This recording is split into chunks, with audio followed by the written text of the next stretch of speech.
Gang, gang, gang. Baby, pop the top and let it spread. As we're listening to Pastor Grave. We're going fishing for your bitch today. We're drunk in Houston, Houston, baby. And we go hit and lick and we'll get rich today. Rich, bitch.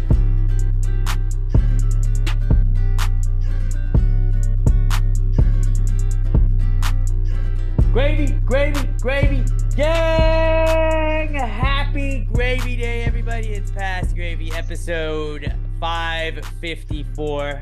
You should be watching the YouTube version if you want to see what Bobby Jokes is up to. It's Alex, Pat, and Robert the Hog Barbosa, aka Bobby Jokes. And we got a fun-filled pod. We're gonna keep mock draft season continuing with a mock draft of cereal. Let's see if that's gonna get heated.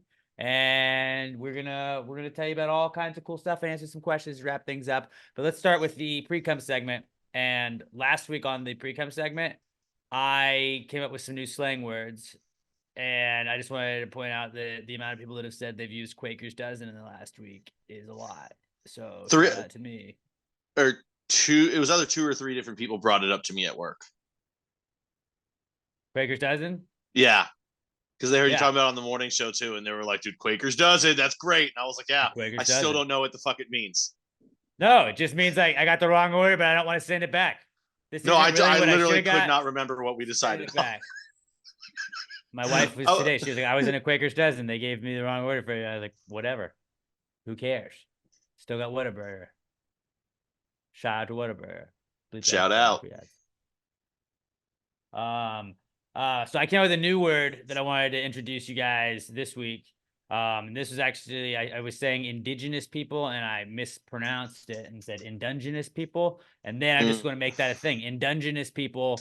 I then was like, what is an Indungenous person? It's somebody that lives along where Dungeness crabs are fished for, like where you pick up Indungenous crabs. Where Dungeness crabs are located, if you are like from that area, then you are an Indungenous person. So then I did the research, and it goes from like the top of Alaska all the way to what was it? It was Magdalena Bay in Mexico. So basically, if you're on the West Coast from like the top of Alaska all the way to like the middle part of Mexico, you're an Indungenous person. We need to have an. I was going to say South Park already did it. It's just crab people. Crab people are Indungenous people. Taste like crab, walk like people. Crab people. Right. But you're also an Indungenous person if you are born that's their politically correct name. Can't call them crab people anymore. There's negative connotations. Got to call them Indungenous people. I'm not indigenous. I'm Indungenous. West Coast. You're Indungenous. Because you're stupid. Like that. Like I know you like to mock everybody from California. So if you meet anybody from California, like fucking Indungenous motherfucker, and they're like, "What does that even mean?" We'll know. I feel like I need to turn that into a slur for them still, though. I'm sure you could work your magic. Fucking crab jockeys over there. Yeah. That's my new thing, is to make things like a slur without being slur. Yeah, you just add jockey onto something for them. That plays, but sometimes it makes it sound cooler. It does, but if you say it with the right inflection, you're like, that sounded like an insult. It was. I tried out swing jockey the other day at work, where my office is. Like if I'm leaving, there's a bank of elevators, and they have a big TV that's always on ESPN or some sports channel, and they had the Astros on. They had the spring training game on, and I'm pretty sure it was a replay of the previous days. But I was out there waiting to get on the elevator, and there was a strikeout, and I was like, "Fucking swing jockey!" And the guy did not know the dude. Just like gave me a nice little like a chuckle. Didn't direct it towards him, but I was like, "Fuck yeah, you get it." I think so it does play. The ultimate swing jockey now. Like he was a pitcher, he was a two-way player, he was great. Now all he can do is bat. He can't even play the field. Fucking swing jockey. Are we gonna have a Shohei teardown tour? Like, is that gonna be what we do this year? Because I'm absolutely on board with that, bro. He hit that home run yesterday. I know you hate the Dodgers, but like I'm 100% on board with just like he's kind of mid. I looked at somebody at work yesterday after he hit that home run or whatever 2 days ago, and I just go, I hope he breaks his fucking leg. Like you're not allowed to just like blow out your elbow. Be like, okay, I'm just gonna be the best hitter in baseball. No, Yeah, fuck that. That's not cool. Fuck that. I hope he sucks. I hope Mookie falls off a fucking cliff. Not actually falls off a cliff. I just mean his production. Right. I hope Freddie Freeman gets old this year. Right. Okay. I want them to suck. I feel like we have to put together, if somebody could just make we need to make a graphic of like the players that we are just anti on this podcast. Cause I saw the Cardinals posted something this week that was like our quarterback. And it was Kyler Murray, and I just quote tweeted it, just said bum, and then I got a lot of responses from that. And I was just like, he's a bum. You guys know we hate Kyler Murray. We hate Victor Wembanyama. That's a bit, we went pretty hardcore against Victor Wembanyama on that. Luka Doncic, I think we're anti-Luka just because he's Dallas. Even though he scores like 40 points a game, it is funny to be like, he's a little whiny bitch. I still like Luka, but I just hope they lose every game. Like it's always like I've always said, like if I had a kid that grew up to play for the Yankees, I'd be like, I hope he hits 4 home runs every time and they lose every game. Like I would still never root for my child if they played for the Yankees. Like ever. Like, that's like what Mike Trout's dad. That's what Mike Trout's dad got. Your wish. But like he's like, I like the Phillies, but like I want my son to play in the major leagues no matter what, even if it's not for the Phillies. I just hope that his team doesn't ever beat the Phillies. And he's like, Dad, I got you. Not only will I win multiple MVPs, but I will never go to the postseason ever. And then we'll get to go to the Phillies games together. Actually, I really hope the Dodgers are last year's Mets. That'd be great. Or they're just injured the whole year and they suck ass. And they spend a lot of money in the offseason. Yeah. Okay, well, we need someone on their team to fall and hurt themselves and be out for the year before the year starts. We need someone to be their Edwin Diaz. Ooh, good question. Which pitcher is gonna get traded from this Dodgers team when they melt down? A la Verlander, a la Scherzer. Like, who's gonna get traded that's then gonna go win a World Series? I could see it being Dustin May. I could see it being Dustin May. Because that dude's got absolutely filthy shit. Kershaw. I want a shirt. Kershaw's gonna go win a ring somewhere. Yeah, it could be. I want a shirt that just says Doyers with the circle and slash through it. Just make a Dodgers logo, but just put an asterisk as the O. Like no, it doesn't say logo. In the middle of it. It's no longer DG. It's a Y. It's Doyers. That's what I want. Okay. No Doyers. Good thinking. Okay, so I have Precome. We're in Precome segment. I jotted down a bunch of notes. A bunch of stuff went down over the weekend, and I just took some notes. So we're gonna shoot from the hip. I had the Indungeness people bit. I came with an idea for a bit. It would be more of a sketch, but we're not doing that. It's just a guy that is like his kink is like he really enjoys getting hit or kicked in the balls. So he starts just teaching women's self-defense classes because like that's his thing. Anyways, he's like, all right, so what you're going to do is you're going to grab your attacker's going to grab you, and then you're going to want to just kick him in the balls. All right, now you can practice on me. Okay. All right, next. You can practice on me too. And it's just like that guy just like gets off on that. And he's like, oh, don't do it. You know what? That wasn't good enough. Why don't you use your leg? Just kick me in the balls this time. All right, now deliver a hard right hand punch. And like he's just like, oh, but he's like getting off on it. Like I don't do you come when you get punched in the balls? I don't understand that kink. We're not kink shaming, but like that would just be funny if like that's like the line of work he chose. Like, women's self-defense. I like getting hit in the balls. Let's go with that. It's a funnier premise than like 80% of what was on Saturday Night Live this last week. So I think we could flush that out and do a good one. Yeah, I don't really want to talk the whole thing about it. I just want to know what the fuck was that opening sketch? That was the least funny. Great. That was the least funny sketch I've ever seen in my life. Not just SNL. Like I thought it was a funny premise too. It was like, hey, let's get together all these Republicans who Donald Trump has talked shit about, and then they endorsed him 2 weeks later. But it was the worst writing I've ever seen on a sketch in my life. There was no punchlines ever. The Jamaica sketch was funny. That was really funny. I thought. Yeah. The Jamaica. Packers butt plug one was funny. The gambling one was funny, and then Still haven't seen the Packers butt plug one. I didn't watch all of it, but I've seen like the gambling one was good. The one that didn't make it to air, the Limu Emu one, was fan fucking tastic. How did that one not make it to air? Shane was funny. It's just, dude, that opening sketch was, it soured the whole thing for it. It might have been a funny episode overall. I don't know. That first sketch was so bad. Right. I like Shane Gillis. I also thought that it was really funny when you saw the like reactions to this weekend's SNL, just because Shane Gillis was such a like, you're either like a big time Shane Gillis fan, or you don't really care about Shane Gillis, or you're just like, fuck this guy, he shouldn't be hosting. And everybody that hated Shane Gillis said it was the worst monologue ever. Everybody that loved Shane Gillis said it was the greatest, funniest monologue ever. It was hilarious. I thought it was okay. I didn't think it was bad. I also didn't think like, whoa. He recycled jokes from his stand-up.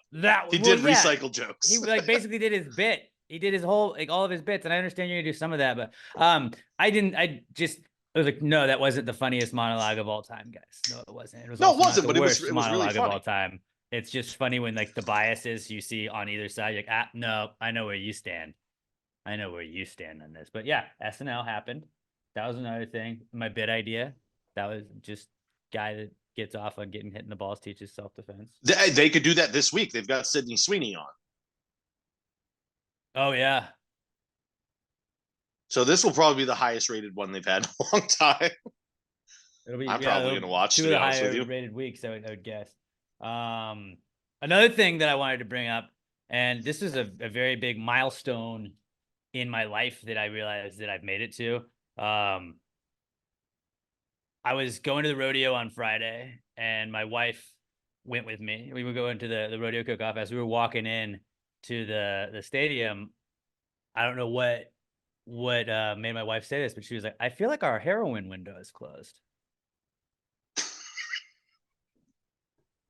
And I was like, well, what do you mean? And she was like, I feel like, we're about to be parents. I think like the window of opportunity of us doing heroin is just gone. It's closed. So I was like, weird observation, but yeah, you're right. That might be the most perfect example of all time of why you guys are perfect for each other. Your heroin window is closed because just that her brain thinks that way. You're like, yeah, she matches up with Alex. No, I mean, but I was like, checks out. I get what you mean. Where it's like, Pat, if you wanted to do heroin, I'm not saying you should do heroin. Heroin's a bad drug. Everybody says it's a bad thing. But also, I've heard that like it's great. Why do you do heroin? Because it's great when it's great. And you're like, okay, yeah.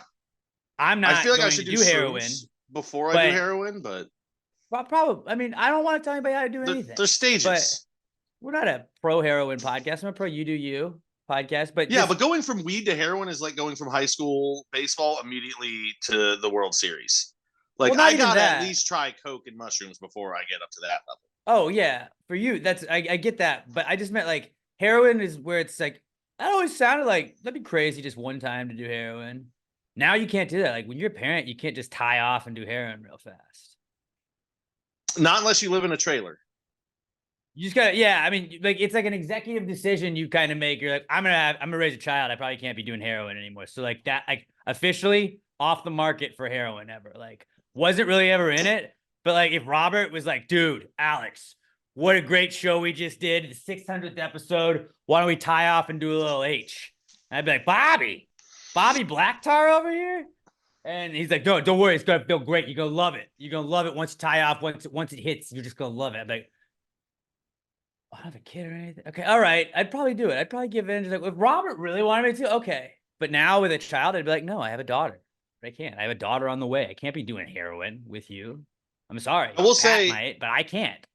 I don't think Emma's heroin phase is over because she could be a heroine. Like God forbid, your baby was crawling behind your truck and you rolled over its leg. Emma could lift up the fucking truck and bam, she's a heroine. So like, tell her window's not closed. It's just a different kind of heroin. It's heroin with an E. Yeah. Her heroin window has closed, but her heroin window has also not closed. One heroin window closes while the other one does not close. Because now she's gonna have the mom strength. So really, this is the opening of her heroin window.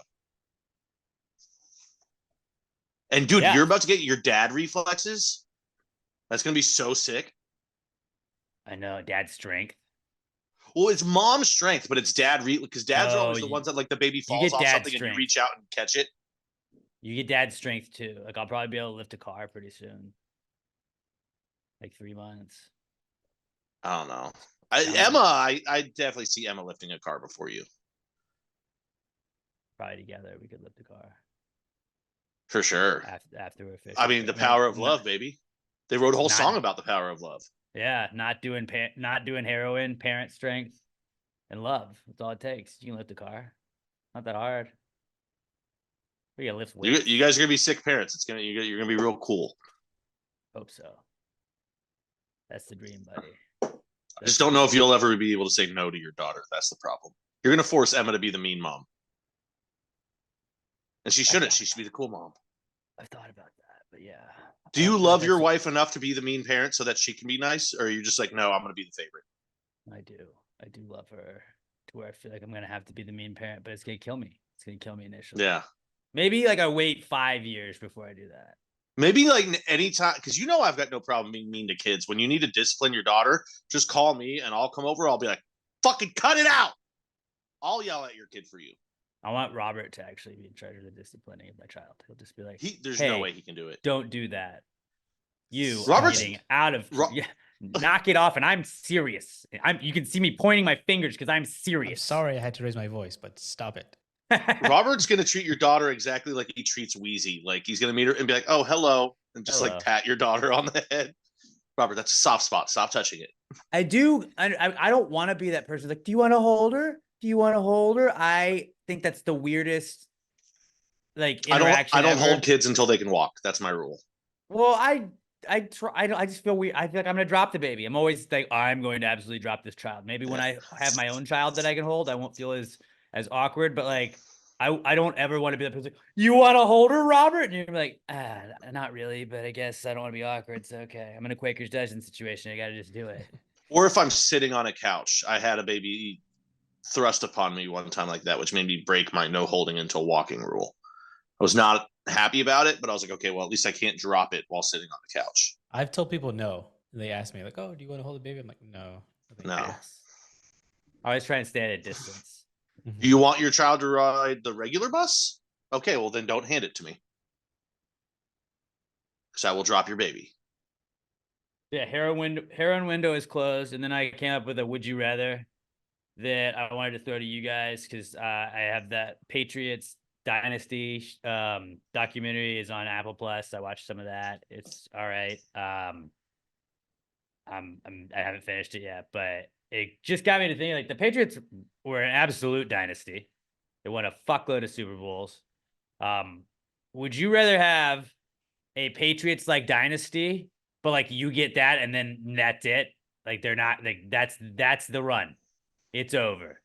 You do get a Brady Belichick run, which is a while. That's it. 20 over. years. 20 years of being fucking awesome.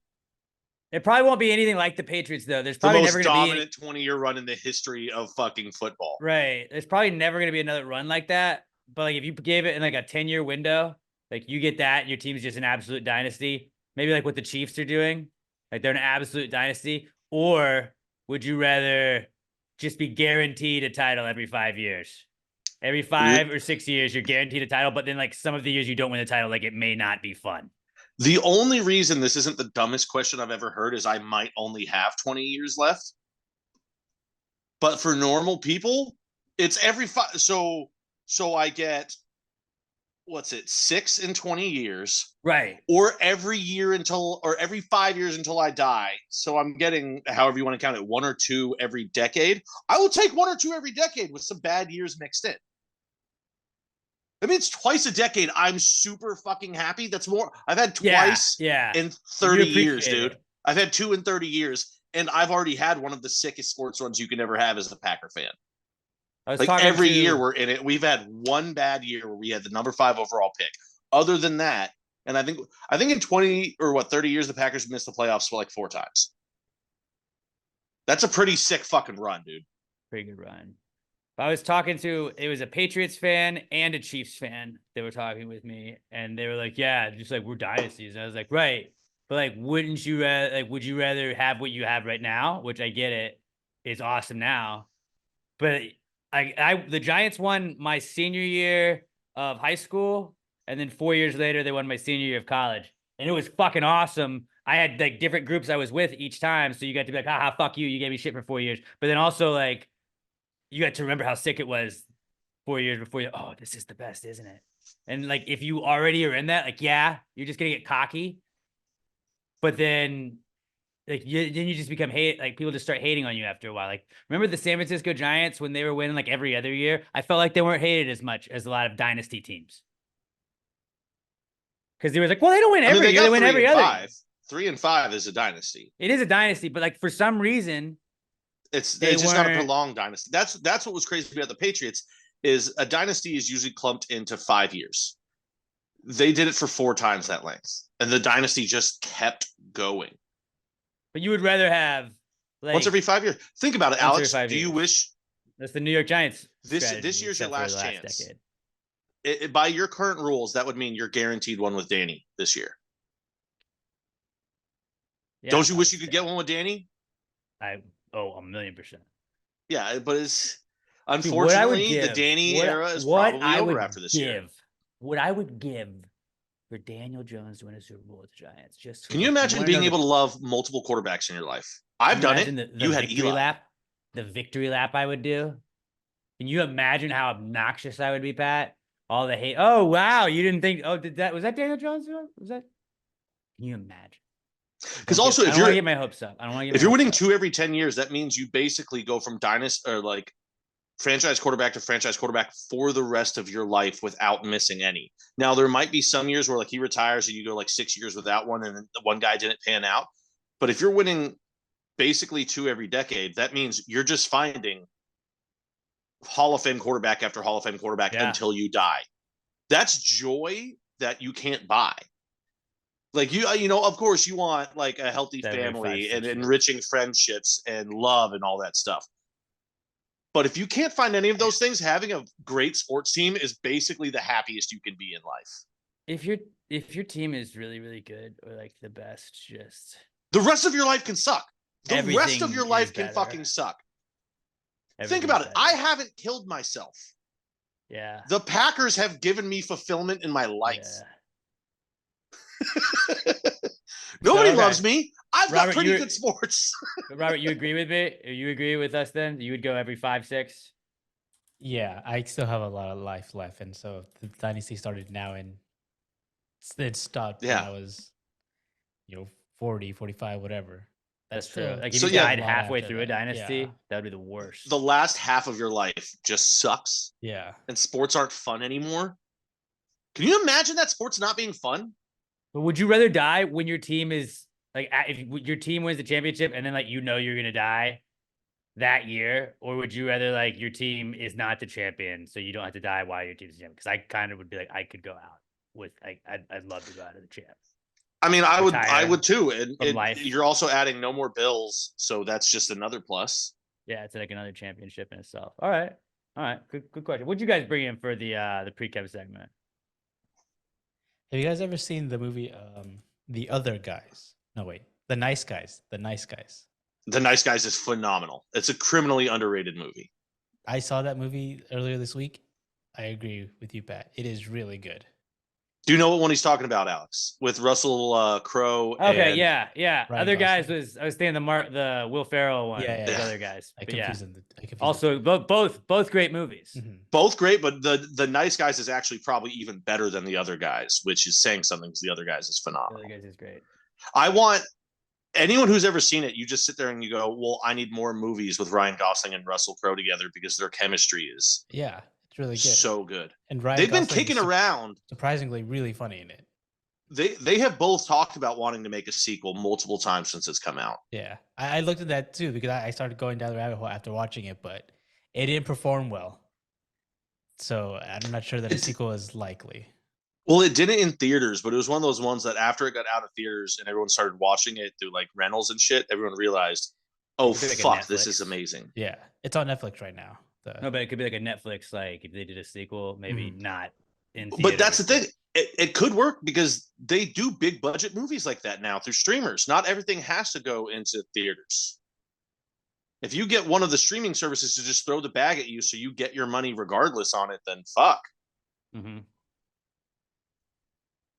Yeah, I'd seen on Netflix. I had no idea what it was about. I just saw that it was Ryan Gosling and Russell Crowe. I'm like, oh, that seems like an interesting combination. He just keeps punching him in the face.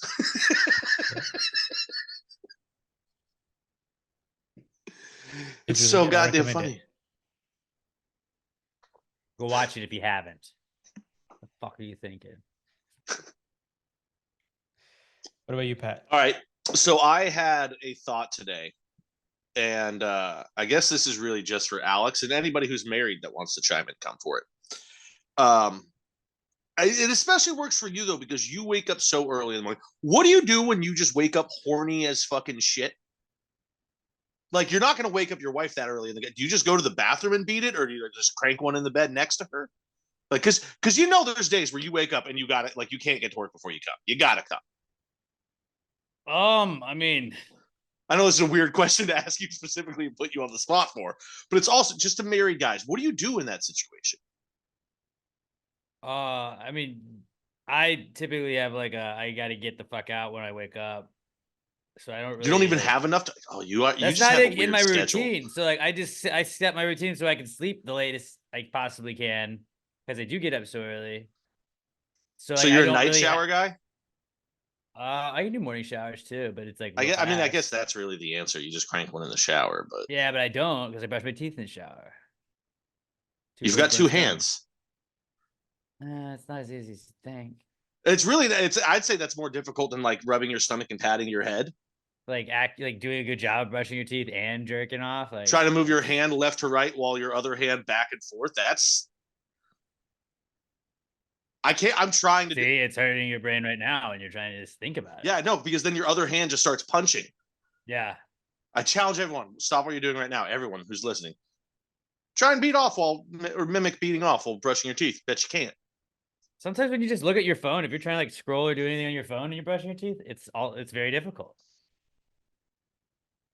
I don't scroll while brushing. I just have a podcast going in the morning. That's a good way to go about it.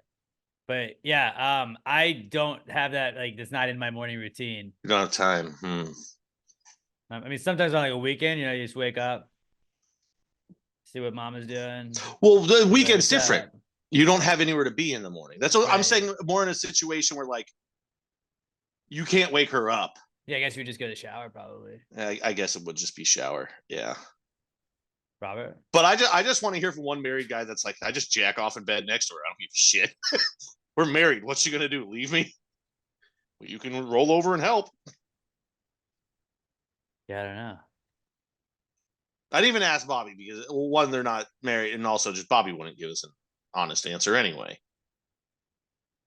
Or would he? I don't know. I mean, I would say that at least I would never do it next to her. Mm-hmm. Same. That would be weird. Same. It's actually like semi a dream of mine just to get the reaction. What the fuck are you doing? This is what I do in the morning. Forgot you were here. Well, now that you're up. From what I've learned about women, which isn't a lot, they don't like the shit that I find funny. They don't like it if you forgot that they were next to you in the bed. That's true. They tend to get upset about that. Also, what I found out is I do this a lot at work. I love flirting with lesbians because they actually find the shit I say funny and straight girls don't. Really? Yeah. Maybe it's just the girls that I work with.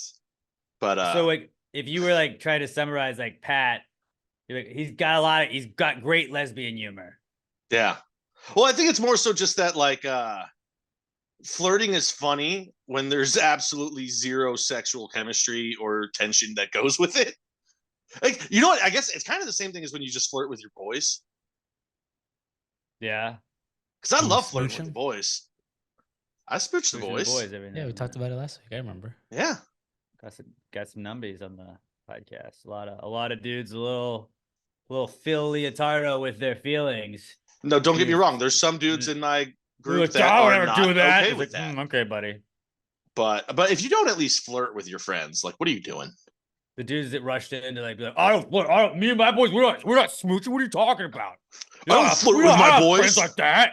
I never flirt with my dudes. Like, really? You're never in the gym together, and you're just like, bro, dude, your shoulders look fucking Like sick. that was That's flirting. That was what the clip was. The clip was me making fun of that girl doing that in a clip, and it was dudes like, well, I guess I just don't have the same kind of friends y'all got. Like, Yeah, you got shitty friends. And the Harry Potter Muggle or Baby Muggle on board also did some numbies too. Maybe it's just our generation too, because I got to be honest, my dad's hilarious. I can't picture my dad flirting with his boys when he was younger, but I need to ask him now, like, Dad, did you like flirt with your friends? Like joke about fucking each other all the time when you were in high school? He'll probably be like, what the fuck is wrong with you?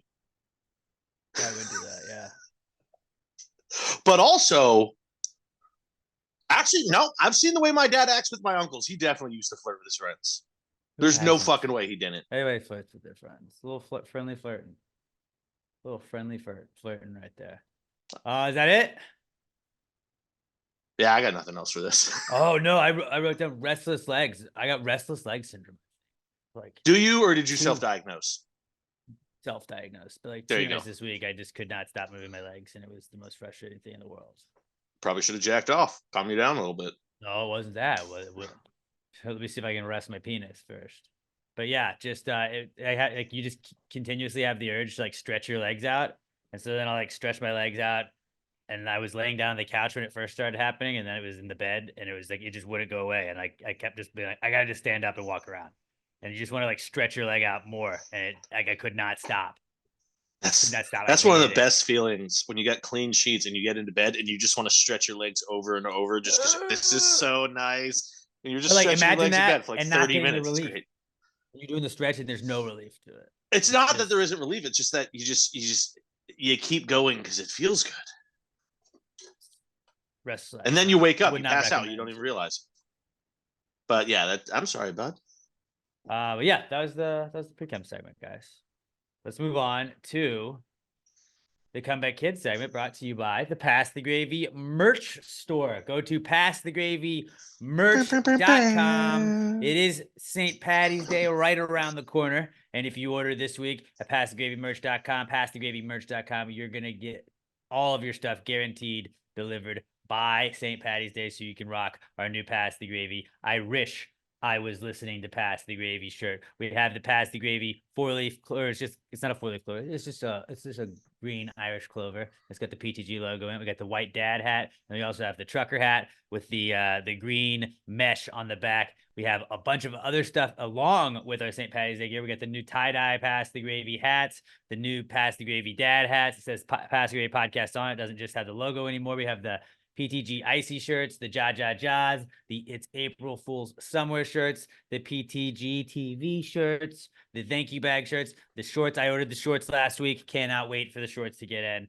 I think I got a shipping notification the other day, so they should be here any minute. And then we got the sticker pack and then the regular logo t-shirt. Go and stock up on Pass the Gravy merch. We don't ask you for money ever. If you'd like to support the podcast, you get cool stuff when you do support the podcast, and it helps us pay the bills and keep things going, keep Robert hanging out with us. You know, Robert could get into the hog business if he wanted to. We all know that, but Robert's staying around with us because you guys are buying the merch. So buy the merch and keep Bobby Jokes around. If you don't buy the merch, Bobby Jokes is going to find someone else. Joe Rogan will hire him. Pass the Gravy merch.com. Get your St. Patty's Day gear. Order this week and guarantee shipping by St. Patrick, or guarantee that you'll get your order by St. Patrick's Day. Pass the Gravy merch.com. Pass the Gravy merch.com, the official sponsor of the Comeback Kids segment. It's the Comeback Kid. The Comeback Kid of the week. The Comeback Kid of the week. Bitch. Our first Comeback Kid this week is outages, because last week there was a big outage and everybody got mad about it. Remember that? Remember when that happened? Didn't affect me. T-Mobile, son. I need to add that to problems of the year. We have 2 problems of the year nominees for the Gravies. I've been really good about keeping up with Gravies nominees. You're a superstar, bud. Just letting you know. We're going to have the best of these. Problem of the year. outages. But yeah, anyone shout out T-Mobile gang gang. I didn't get affected. Also, double shout out T-Mobile. I just found out once again this year with T-Mobile, I'm getting MLB package for free. So I'm just gonna be watching baseball all year during the day again. Fucking Nice. day games, dude. Day games on the laptop at work just hit different. Day games are pretty, yeah. Yeah. It's always, it's like a little treat. But outages, everybody, I woke up at like 3 for work and thought it was just my phone. I restarted my phone. I was like, what the fuck? And it just was like, I'm just gonna have to deal with this today. I don't know. And then my wife was like, oh, my phone says SOS on it. So I didn't feel as bad. And then everybody and their mom also had outages too. So Did we ever find out what it was? Like you told me it was you had heard solar flare. Did we ever get confirmation on that? well, then Pat's friends had all of the answers. All the Cyber attack conspiracy. still seems more likely to be okay. Why did a solar flare take out 3 companies and not the 4th? Well, because It just took out T-Mobile- AT&T. T-Mobile owns And Verizon, right? No, just AT&T. I thought Verizon was part of it. I thought I saw a thing that said Verizon was affected. No, they And were also, only part, not everyone who has AT&T. yeah, some code. Well, I mean, like it doesn't make sense for everyone to be like there was like an update. connected to the same thing. Yeah, look at an update that they made. But Which that's what I'm saying. If it does- was a solar flare, wouldn't it just blanket affect everyone? yeah, It might, yeah, I would think. So I think cyber attack is more likely, to be honest. And even if it was a cyber attack, you think the government would fucking tell us? No. They're a bunch of lying No. shit stains. Why would they ever tell us anything like that? They just lie to us. And we fucking accept it. But they said that there was an update and that fucked up. And so that's what caused the outage for so many people. I do sort of understand that because at my office, overnights, they do probably once a week, they'll do an update. And then every day it fucks up all of our systems the next morning. And it's really fun when you're the first people in the building because the IT doesn't really start till like 9. So you just get to be like, cool, all this stuff won't work for 5 more hours. We're just going to hang out. It's going to be really chill. And yeah, so I completely believe that an outage could have been caused by just a stupid update. I don't know. But yeah, people were really mad about it. And then they gave everybody $5. So made up for it. Wait, they just like put $5 on everyone's bill? Yeah, that Really? was like a day's worth of like, oh, that's what it costs. So I'm gonna save my $5, put it in a parlay, and try and turn that $5 into $1 million. Oh, I've got something for that later. Yeah, And all not maybe cool. We do that. Maybe we do that. The outages are back. Also back. And this is another nominee for problem of the year, along with outages. It's court storming because boys, it happened again. We had another court storming, and oh my god, the safety of these players. I'm surprised that anybody on the Duke bench made it out alive. They were coming in with pitchforks, with knives, with swords, trying to murder these players. They were not doing any of that. They Wake Forest upset Duke, ran on the court, and a Duke player, Kyle Filipowski, Their star player. their big player, he was walking off the court and set his foot out in front of somebody running on the court and tried to trip them. They stepped on his foot, and then he fell down and acted like he broke his leg. I don't even think they stepped on. He tripped him. tripped and pushed the guy, which is like, if you see the video, the fan went flying. No one checks on the He's fan. running full speed. No one's checking on the fan. But I mean, it's just good to see that the spirit of Coach K is still within Duke, to where they're gonna just bitch and cry when they're the ones that caused the problem. Anyway, like he's crying, being helped off the court. Everyone's like, "Oh, he sprained his ankle. He broke his ankle. Oh wait, no, it's his knee." And then yesterday they're like, "Well, it's sore." And then today they're like, "Yeah, he's playing."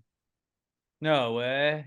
Oh, so it went from you were Huh. crying, being helped off the floor Huh. because you're in so much pain, from a fan attacking you, a fan who's, I don't know, 1.5 feet shorter and let's say 75 pounds lighter, that you created the contact. Oh, they injured him, and now he's fine. Yeah, he's fine. And this is the second time now. Caitlin Fucking Clark on Duke. Iowa did the same thing where she kind of shoved a girl and then acted like she got pushed. And then conveniently enough, we have cameras. But it's really funny when you see ESPN and a lot of the outlets, they're like, 2 players have been injured in court storming events. It's like, well, they've also tripped people and shoved people. It wasn't like they got run into and that was their retaliation. Like that was their first move was, let me try and trip this guy. I'm fucking It's pissed. fucking college. It's Again, college kids. I get being mad, but like to then be like, they should never be allowed to storm the court. Or like, dude, just shut up. You're soft. Unless like the only way that I will, like, if you want to try and ban court storming, I don't think you should be allowed to ban it, but I think every stadium should be allowed to build a moat. You should be allowed to build a moat around the court, and if you can cross the moat, you get to storm the court still in an upset. But like, then the Here's an players get idea. the drawbridge out of there. The players get the drawbridge out of there. Go to the locker rooms, build a moat, and like, would you not watch a bunch of fans trying to swim through like hungry crocodiles to then storm the court? Like that'd be electric. I have an idea to stop it. Play better. Or You know, don't when get people upset storm at the home. court, Or don't get when upset on the road. you're like win on the road, when you're a huge favorite. Don't lose to teams you should, when you have no business losing to that team if you're Duke. Wake Forest is not good at basketball. Duke is Duke. They're not bad at basketball. But they're not good. They're Wake Forest. I mean, when's the last time they were in the tournament? I think last year. Okay, well, fuck that. I don't follow college basketball. But anyway, if you're a heavy favorite, just don't lose. Play fucking better. And then we don't want to hear you complaining, a fan ran into me. Well, guess what? If you had played better, your team wouldn't have lost. Play better against bad teams, and this shit won't happen. Other than that, shut the fuck up and let college students enjoy college. That's part of college, is like enjoying the sports. I wouldn't know. I went to Texas State. All of our sports are garbage. We enjoyed all of our things at the pool. But you know what? If Duke came in when I was at Texas State and I was at the game and we won, better believe I would have stormed the fucking court. Just play better. That's the Yeah. remedy to all Yeah, this. that's If you don't want it really- to happen, play better. Don't lose. Don't lose. And then don't trip people and then try and pretend that you're a victim when you were not a victim. But court storming, it is probably the biggest problem on planet Earth right now, according to ESPN. And it needs to stop immediately. They're going to ban it. They're absolutely going to ban it. How? They'll just block it off. Like they won't let people do it. Like there's going to be like a... You're gonna stop 600 people from bum rushing? People are going to start getting in trouble for it. Like they're going to start just detaining people to try and like deter Okay. people from doing it in the future. There's gonna be a scapegoat in every single one. Hopefully it won't be you, but yeah, they're gonna try and take fun away from it. Like, honestly, what it should be, and it's on the security more than anything else, because there was another storm core that had happened earlier in the year where they basically the security went and walled off the team, so that like fans couldn't get to them. There was all security in the It way. was UConn. You have to be, but also you can't really blame security, because if you work security on that game, you never thought in a million years that Wake Forest would beat it. Well, also, You have no I'm getting plan for it paid- because it shouldn't happen. I'm getting paid like $15 an hour, and I'm not gonna die. You're not Just gonna like, die. Hey, you can't run on the court. No, I'm not gonna It's get kids trampled. running on And be the like, court. They're not gonna fucking trample you. They're not really gonna knock I'm just you saying over. that's not It's what just- I'm you sticking just- my neck out over. you for. just I'm not gonna do block that as the a opposing $15 players. an hour security guard. I have heard, and I do like this one, allow players to punch fans. I'm fine with that. Also, you're gonna storm the Well, I've court. said that like As one long as time it- a year. One time a year you have to fight a Yeah. fan. But like if you already used your fight, Kyle Filipowski. But would no, absolutely. He would I absolutely think- use the fight already. I think this should be exempt from the one fight rule, because No. they're on the court. They're on. You want to call it the field of battle? You come on the court, you can catch an elbow. Well, the I'm player fine gets with to also that. get. Then you can just attack the player too. Okay, but also these players are 3 feet taller and 150 pounds heavier than the average fan that's running on the court. But 12 As of long the as it's a average one-on-one. fan can take down one of them. So I think that's how it would go. Yeah, as long as it's one-on-one. Now, if people start jumping players, I think the players should get to come back with a baseball bat and just See, obliterate now their that's- ankles. See, that's not going to happen. I'm just saying, we got to So that's figure not out a even way that works for real way everybody. to do it. A moat, much better, much more logical. Now, way but to see, do it. if you build the moat, then you're taking away premium seating, and the facilities aren't going to do that. I would say that's extra premium seating. Like you could maybe see an alligator eat somebody. No, but you're taking out all the most expensive seats because the moat has to be right around the court, right? So you're You taking put out like the a first three glass- rows. Put a glass floor on it and then just move those people real fast when the court's starting to get stormed. Oh, you're gonna really quick move 3 rows of people during this court storming? Yeah, That's what you're gonna do? yeah, that's what I'm gonna do. Who's saying nonsense now? You You. are. But court You storming, are. it's the biggest problem facing this country currently. So just trying to raise If only. awareness. Also back this week is the fucking moon. Boys, we made it back. We made it back on the moon and landed sideways. Our like little dune bug thing we sent up there landed the wrong way. So kind of got stuck. And now We're not just back there, until we send people. we're gonna hang out here. No, we're back. Odysseus, this little dude, fucking floating through space, got out there and then just landed on his side. He had one job, dude. He had one fucking job. Just land on the motherfucking moon. There's not gravity there. People just did it float in the until fucking float until 60s. you get there. They landed it correctly every time we sent people there, but we keep sending drones and they're like, we fucked up the landing. Who's doing the landing? Train them better. Also, I feel like you should just have gyroscopic fucking instruments that just make the landing perfect. It's been 60 years since we first did this, and we're getting worse at it. We're like a husband who's given up at sex after 60 years of marriage. I'm not going to fucking try anymore. I've done it already. You're still going to put in the effort. Rocket. If I had a rocket, I could fucking land on the moon so easily. It's not even that difficult. It's not even that fucking difficult. What NASA needs to do. Go up there, land, don't fall over. Done. I don't fall over most days. Could probably do it on the moon. I haven't fallen over in a long time. Yeah. The NASA should study me. Like, how is this guy staying upright? Let's put that technology in the ship.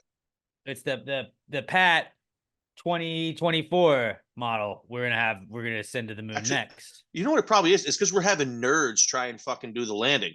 No, we need real people in the craft, so there's some stakes at hand, and have fucking astronauts who are not nerds, they're goddamn beasts, and have them do fucking landing it manually. We're sending a $30 billion fucking little robot up there. Can't cost much more to send people. Let's just send people. There's one guy. Cool. If my tax dollars are going to be used for anything, I'm okay with it being sending people to the moon, even though we don't need to go anymore. Really, let's just keep fucking doing it. At least that's cool. We need to go to the moon. I don't even hear stories about people going up into space to the space station anymore, man. Write stories about that shit. Because there's only like a handful of people in this space. Start rotating more often. That's so cool. The space station's cool, dude. Let's just keep adding shit. We stopped adding shit. Let's just keep sending shit up and adding it onto it. Make a fucking massive state. I need to see Xenon Girl of the 21st Century up in space fucking soon. I want a goddamn settlement up there. I want to go live up there, be away from all these fuckers. Right now, there are 10 people in space. Send me up. Make it 11. I'm tired of traffic. How many people are in space right now.com? I've known that website for a while. But at any given time, you can go check it out. Kayla Barone has been there the longest, or tied the longest. No, she's not. How long? She's been there 840 days. Then we got Oleg Artemayev, Denis Matveev, Sergei Korsakov. They have all been there for 1,077 days. And then you got Wang Yaping, Ye Guangfu. Oh, wait, hold on. And all those names you just said were Russians, right? Yeah, there's Russians, Chinese, and Americans and German. How long has the American been up there? 840. Yeah, so like 2.5 years. Okay, even that seems too long to me. The Russians have been up there for 3.5 years. Yeah, dude. Fucking rotate that shit out. They're at war. They don't have time. That's true. They probably don't want to come back. They're like, dude, as long as we're up here, Putin can't fuck with us up here. He's like, I'm not going to Ukraine. Like, if I was on the space station and they were like, you have to be cycled back, and I was Russian, I'd be like, no, I'm not getting on the shuttle. No. Big Russian or Americans, when you guys like, if you want to bring me back to America, I'll fucking defect. I ain't going back to Russia. Putin kills everyone. Yeah. He just killed his political opponent that he put in jail for being his political opponent. Guy died. No, suspiciously of suicide. That guy died of natural causes. Yeah. In his cell. Yeah. Yeah. It's just- we Him and don't Epstein, believe- they both killed themselves, right? What are you talking Yeah. about? You think there's anything crazy going about that? They should just, if there's like any like tension with countries, like send fucking an astronaut from Israel and an astronaut from fucking Gaza up to the space station right now. Be like, we're gonna put you in a fucking room. We're gonna put you in a room. Figure it out. Actually, Figure that would it probably out. be fine. Because Can't do if, anything. if you're getting up to the space station, you're like super smart. You're some sort of scientist. You're getting up there. They're both probably like, yeah, dude, we don't want to deal with all the bullshit that they're bringing with all that. Like, Like, we away just from want to all do the science noise. stuff. And you're like, look, dude, we talked it over in the space station. It's gonna split it 50-50. Sorry, guys. Like, look, we don't need. Oh, We don't that's been really even need to be proposed. fighting. One side doesn't want that. You don't want me Side to with get the most stuff. Yeah, I don't know. I do just love that everybody. Like, I saw The View was on today after work, and it was like everybody's a fucking expert on Gaza and Israel. I was like, bro, we didn't know about any of this shit 8 weeks ago. Like, nobody's a fucking expert. It's the same thing with COVID. All I know is if We're not experts. the View is talking about it, I don't want to fucking hear it. Why was just like, why do we need to have Biden figuring this out? Said, hey, Joy Behar's got it. I did see one Whoopi today where Goldberg.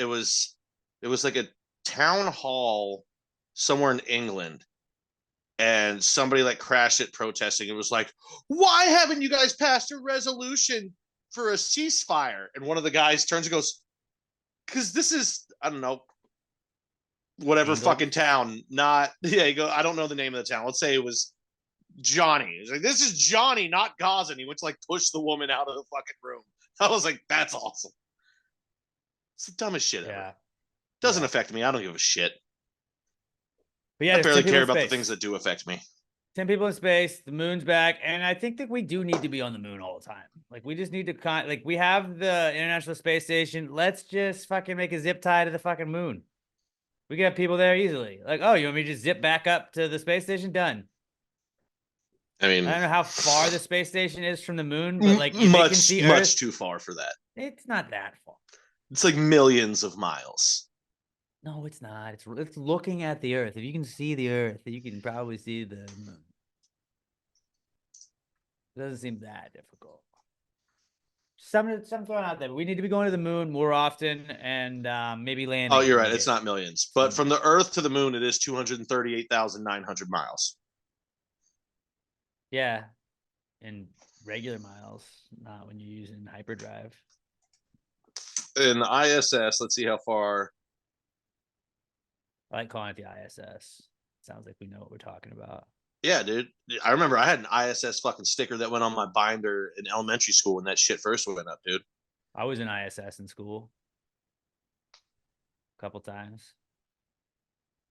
Yeah, so the ISS is 250 miles away from the Earth. It's not even that far. Yeah, but from the moon, that's still 250,000 miles away. It's a long cable, dude. Just take a drive to Dallas. Not In even. rush hour, pretty much, yeah. We can figure it out. Let's see. It's 2024. You know, let's get on that. If we can send drones up there, we can send zip lines. Zip lines are older than drones. That's true. I mean, I use them in fucking Assassin's Creed all the time. That's Fortnite way uses back them in the every day. Yeah, but the moon very much back. Unfortunately, we didn't really get to enjoy it. But we may get to enjoy Leap Day because it is Leap Day tomorrow. Boys, we're recording this on February 28th, February 29th. Every 4 years, don't forget when it's a leap year, Olympic year, you got to pay taxes. Unfortunately, we do have to pay taxes, but because we had to pay taxes every 4 years, that does mean that we get an extra day to probably pay taxes. But I'm not going to pay taxes on Leap Day. Do you have any plans for Leap Day?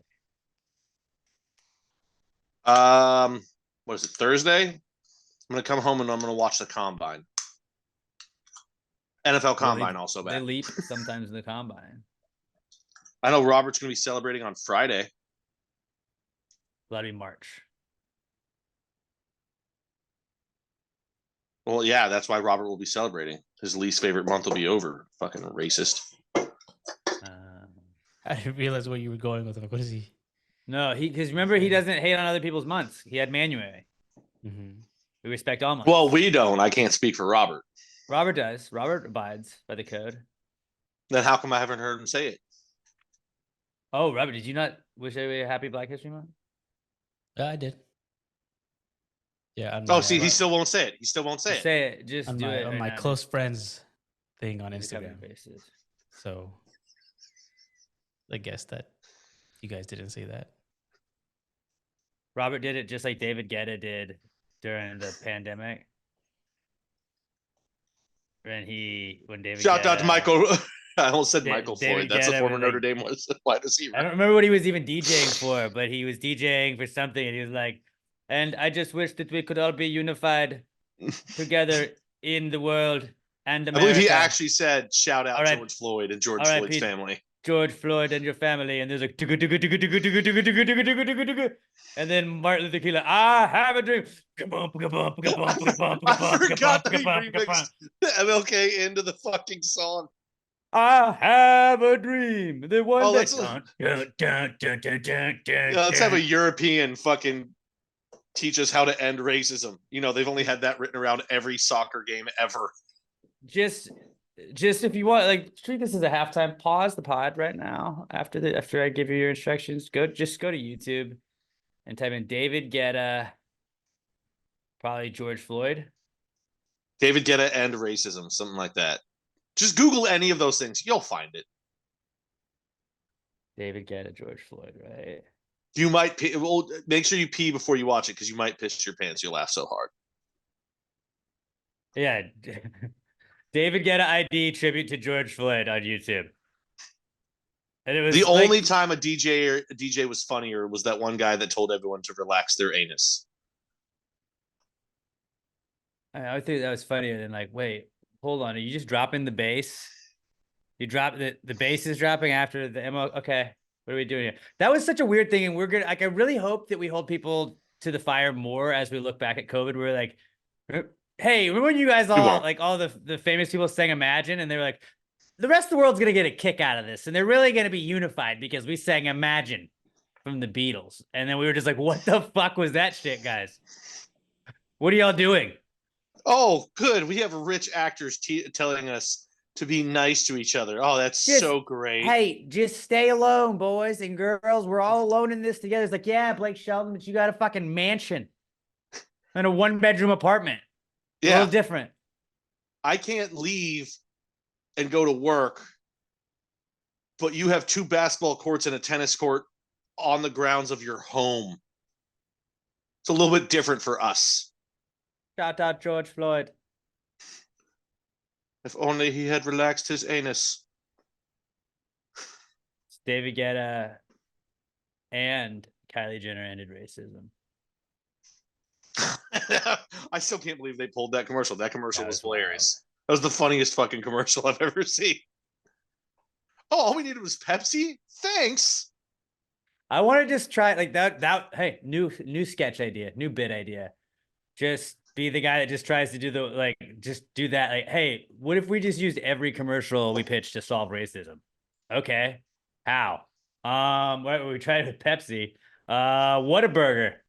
Try the new Whata Wings. Share them with your friends of all colors. And it's just like, there's like a race riot and somebody's like, hey, wait. Let's have some Whata Wings. You're like, you know what? We're not so different. I still remember different after all. The first time I saw the Kylie Jenner video, it was on Twitter, and I just remember seeing one comment underneath that said, "What the fuck is this shit? Black people don't drink Pepsi." I just started fucking laughing. I was like, "This is the fun." Like, and then I think it aired like twice, and then they never aired it again. I was like, "That's bullshit." They're robbing me of pure comedy in between the show I'm watching.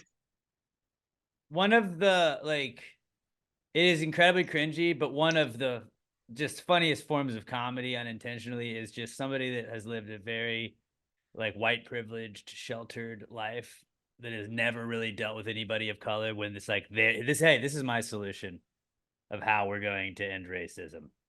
This is my solution here, guys. This is what we're going to do.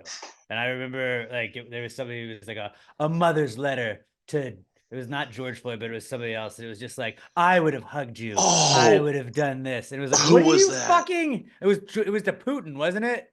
Maybe it was Putin when he invaded? Yeah. It was just like, this lady has obviously had come on. That's not going to fix it. Who was that? Oh my God. What are you doing? It was just the people that are out of touch like that, but when it's just like people that have never really Like they've been very whitewashed their whole life. And like, here's my hot take on how we end racism. You're like, that's not it, but good try. Their heart's in the right place. At least. This is getting weird. Let's move on. I gotta. Oh, who the fuck was? Leap Day's Can't back, even though. find it. Leap Day's Can't back. even find it. My annual Leap Day quasi-annual Leap Day tradition.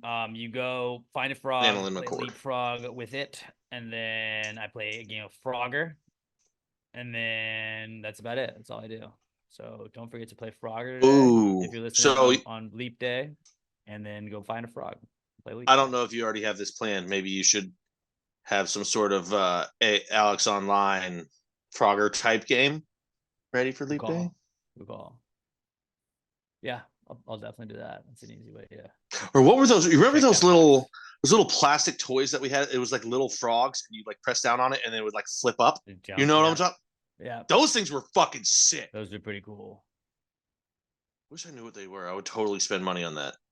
I like the little Nice. frogs, like the sticky frogs. You had the sticky hands, and it was just like a full frog like that. Oh, the sticky It's frogs. pretty cool. Those were fucking You sick just too. Swipe it at somebody's paper in class, and you're like, that paper's mine now. Like Spider-Man. Yeah, usually I only did that when I would always aim for people, but if I missed and hit their paper and stole it from them, that was just as good. I always liked it when they'd be like, hey, trade your papers with somebody around you, and we're gonna grade each other's papers. And I'd be like, ha! You're not grading anybody's paper. I always like that move. That was always fun move. It was always disappointing though when eventually you'd be like slamming it against windows and it wasn't sticking Yeah. because it was just dirty as shit because it had been dragged all over the ground and stuff. But that's when you would throw it at the ceiling and just like sometimes it would stick to whatever that stuff was on the ceiling and not a window. And you're like, cool, it's just gonna live there now.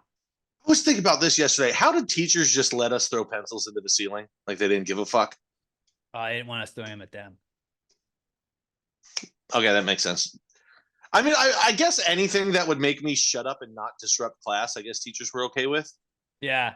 Like the more and more teachers that we know as we get older, the more and more you realize it's like, obviously you want the best for the kids. You want the kids to learn, but the kids are being fuckheads. Like my job is just to get through the day. I'm not going to try anymore at that point. Like, hey, bud, Collect that check, baby. I showed up. Yeah. They're not paying me enough to deal with this shit. Like I'm going to give you some worksheets. We're going to have tests every couple weeks. You're going to get grades. But I cannot promise you anything else other than that. Like, that is how this will go. If you want to be a dickhead, like, we can kind of just chill. And it's not going to be a lot of fun. But then our teachers just were like, all right, please don't throw pencils at us. I mean, I didn't do it all the time, but like, if you saw your buddy throw a pencil in the ceiling, you're going to also throw a pencil in the ceiling, you know? Yeah. And then just as you're staring up, I hope one of them doesn't fall right into your fucking eye. Robert, did you throw pencils at the ceiling? You probably did. Not a chance. Not a chance. No fucking chance. We used to, in junior, I mean, this is a really stupid story no one cares about, but in junior high, we would get Powerades at lunch every day. And on our, like, when we would leave the lunchroom, we would always throw the Powerade bottles up on top of, it was like a walk, like there was like a walkway and it had an awning on it, and we would throw it there or on top of one of the trailer classes. And like I remember one time somebody threw it and it just like hit the top of all the other bottles, and just like an avalanche of bottles fell down, and the security guard saw it. Was like, who is doing, how many of these bottles are up here? And like when they pulled down all the bottles, it was just like 10 bags of just Powerade bottles that had just been accumulating over I don't know how long. And they had the cameras. That was right when like that the school started putting cameras in and shit. And so like the kid they saw throw it did that, and he ratted a couple people out. And like I don't think they got in trouble. They had their parents called or some shit like that. But like that was just, You can't be the rat. Just kids doing shit. Just kids doing dumb shit. Hey, look, we're just throwing Powerade bottles up on the roof. There's nothing wrong with that. Yeah, and as far as shit that junior high kids do, that's about as harmless as it gets. It was. Like, it doesn't hurt anything. I was selling cocaine. I was selling cocaine in the bathroom as well. And like, I didn't get in trouble for that. I mean, they weren't as bad as my brother, who got suspended or in school suspension for a day for printing out Eminem lyrics and bringing them to school. Wait, what? Yeah, he had Eminem lyrics in his backpack, and another kid ratted him out for having inappropriate lyrics. and they searched his backpack, and my brother got in school suspension for a day. I think because my dad didn't give a shit. Because honestly, knowing my dad, I'm surprised he just wasn't like, yeah, you're not suspending him for a day. He was like, it's a day, whatever. But yeah, don't ever let your kids grow up to be narcs. Yeah. Snitches get stitches. Unless it's like serious shit. Like, yeah, obviously. Some kids planning a fucking domestic terrorist attack on the White House. Well, yeah. You probably snitch on that. You say that stuff, but like some kids like I'm a Yankees fan. Tell on that kid, but like nothing minor. You don't rat on your friends. You don't rat on your friends. Watch Goodfellas, guys. Don't rat on your friends. And really just don't rat on anyone. Just don't rat. And then you do. See something, say something, but also keep your mouth shut, you know? Well, our final comeback kid actually is cereal, because the CEO or head guy at Kellogg's the other day said that to save money, you could eat cereal for dinner, and then everybody got mad at him. They're like, fuck this guy. Have you seen the price of milk? Wow, you think we could just this is your answer? He's like, well, I also am in charge of Kellogg's, so I'm hoping to sell more cereal. So yeah, I was just recommending, it's cheaper. It's like $1 if you have a bowl of cereal and some fruit. It's like $1 for dinner, and dinner is very expensive. We know people are trying to save money. Well, might we recommend eating cereal for dinner? And everybody just got really mad. I thought that was yeah. Who hasn't had cereal for dinner before? Who hasn't? It's a nice little treat. Breakfast for dinner is always a nice treat, no matter what kind of breakfast it is. Brenner, baby. Fucks, and because cereal was back in the news this week, and it is mock draft season, I figured, why not do a mock draft of cereals? I had to check with my fact guy, Robert, and I was like, Robert, because Pat being my fact guy is like, Pat, have we done this? And Pat's like, I don't know. And Robert's like, no, we did. I don't know what we talked about 10 minutes ago, dude. No, I got you. But we did cereal mascots before. We did not do cereals. So this is not just cereal mascots. This is cereals in general. We're going to do a mock draft of cereals. If you're new again to this, I'll explain it for another week. But mock draft season is right after the football season ends. They get into draft talk. Draft talk goes way, way, way too long until the end of April when they have the actual draft. But everybody puts out a mock draft saying, this is who we think is going to go in this spot, and then this is who we think is going to take so-and-so here, and we think that so-and-so might trade up to the third spot to take so-and-so at this spot.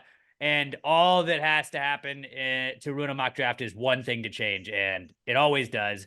And it's fun to talk about. It's fun to look at, but it just gets run into the ground by sports talk radio. So we decided, instead of mock drafting football players, we are going to mock draft random things during mock draft season. So we're going to do this until the end, until the week of the draft. The final week of mock draft season is the final week of the draft. We have 10 full weeks to do that. We are on week 2. And to recap, last week we kicked off mock draft season with a mock draft of Adam Sandler movies.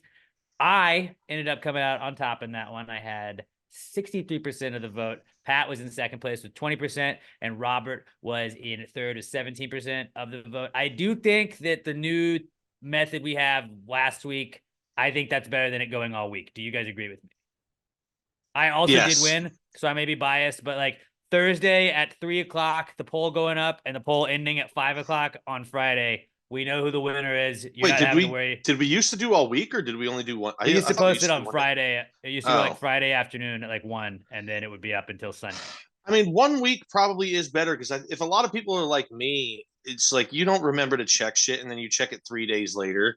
That gives you more time to vote. But I think 48 hours is enough time. Yeah. And if you're listening to the podcast now, go vote. It's up. Go vote. I guess if you're listening on Thursday. If you're listening on Thursday, go vote. Thursday after 3. Go vote. And if you're listening before Thursday at 3, set your alarm to go vote at 3:00 on Thursday. But yeah, we're doing a mock draft of cereals. I don't know if we're gonna do a punishment for mock draft season, whoever gets last. I do kind of like Pat said, his comedy style is lesbian comedy. We should find a lesbian bar, and loser has to do 5 minutes of just not a fucking chance. Not a fucking chance. No, but that's your thing. I would find a lesbian bar. This is my friend Pat. I It's make the entertaining. You guys are lesbians gonna that I love 'em. work with laugh. There's no way any stand-up I came up with would make a room full of lesbians Well, laugh. then win mock draft season. That's all. Like, you unless do. I tell my sister, I need you to come in town with your wife, and I need you to just give me sympathy laughs to make other people start laughing. But she probably would still be like, "No, you're fucking ignorant. Stop telling those jokes." But yeah, Robert- no way I'm doing stand up as a punishment. That is so much worse than people realize. I mean, all you have to do is just not get last. So we're gonna do I a won't. reverse order of. I did think about finishes. this though. We should stop doing any sort of movie ones because it really is unfair to Rob. A lot of these are unfair to me just because I'm not familiar. I'm with sorry all if of you them. if you can't come up with cereals, that's on you. But like we Well, not necessarily know cereals, but yeah. But I was gonna say, like, we know you haven't watched many movies. That Movies Robert is pretty agreed to do unfair. that one. Last week's Adam Sandler one, I outsourced to Sam, so Sam gave me a Sam's list. a part of the podcast. Can we add her as like a It's cast true. member now? Because she's been on 2 of the last 3, I think. That's all it 2 takes. of the last 4. Yeah. Some shout out to I think we had a couple people saying like, "You need to bring Sam on more," and I was like, "You don't like Robert?" I think like most people, I mean, I like Sam more than any of us. I obviously I think most people would like her agree. more than me and you. I don't know. Robert and Sam are pretty much even in my book. I like them both. I mean, I like Robert, don't both get me wrong, but Sam is cooler. I think alright, we so- could all So, agree. mock draft cereals? Mock draft cereals. We're gonna go in reverse. Like our draft order is going to be the reverse finish from last week. So Robert finished last. He will pick first. Pat finished second. He will go second. I will go third since I finished first. And then it is a snake draft. So it's gonna go Robert, Pat, me, Pat, Robert, Robert, Pat, me, Pat, Robert. That is how it goes. The mock draft of cereals. Robert, why don't you kick us off? So I also got Sam's input on this one, and this one wasn't her number one. I was really confused, or I didn't believe it, but I think it's number one: Cinnamon Toast Crunch. Yeah, that like if you didn't pick that 1-1, that was that's insanity to not have that as your 1-1. Yeah, it's understandable. I mean, I that like, of course, you're gonna go one. I kind of anticipate I'm gonna lose this one because I'm just gonna go with the cereals. I'm not trying to draft to win. I'm just giving you my favorite cereals of all time. And when it comes to flavor and the best cereal of all time, there's nothing that beats Rice Krispie Treats cereal. That is far and away. It's Rice Krispie Treats in milk. That's the best fucking cereal that's ever been invented, Rice period. Krispie Treats cereal, not Rice Yeah. Krispies. No, not Rice Krispies. Rice Krispie Treats Rice are a Krispie very Treats. different one. It's a purple box. You can get it at Walmart. Now, a lot of people probably haven't gotten it because your parents fucking hated you. I don't know. It is far and away the greatest cereal that has ever been invented. Okay. Fair. That's a solid take. I feel like a little early in the first round, but I that's cool. told you I'm going my list of my favorite. No, I'm probably not gonna get my hating on top your 4 list in at order. all. I'm gonna go Honey Nut Cheerios. Honey Nut Cheerios are cool because like you like literally when you're a baby, you see babies eating Honey Nut Cheerios. I was eating Honey Nut Cheerios this weekend. Like all ages, Honey Nut Cheerios play. They're Your whole good. life. They're not the like top 3 pick of all time of fucking cereals. I Good. picked a niche You cereal. picked a staple. guy. Okay, so you're pandering. You're pandering.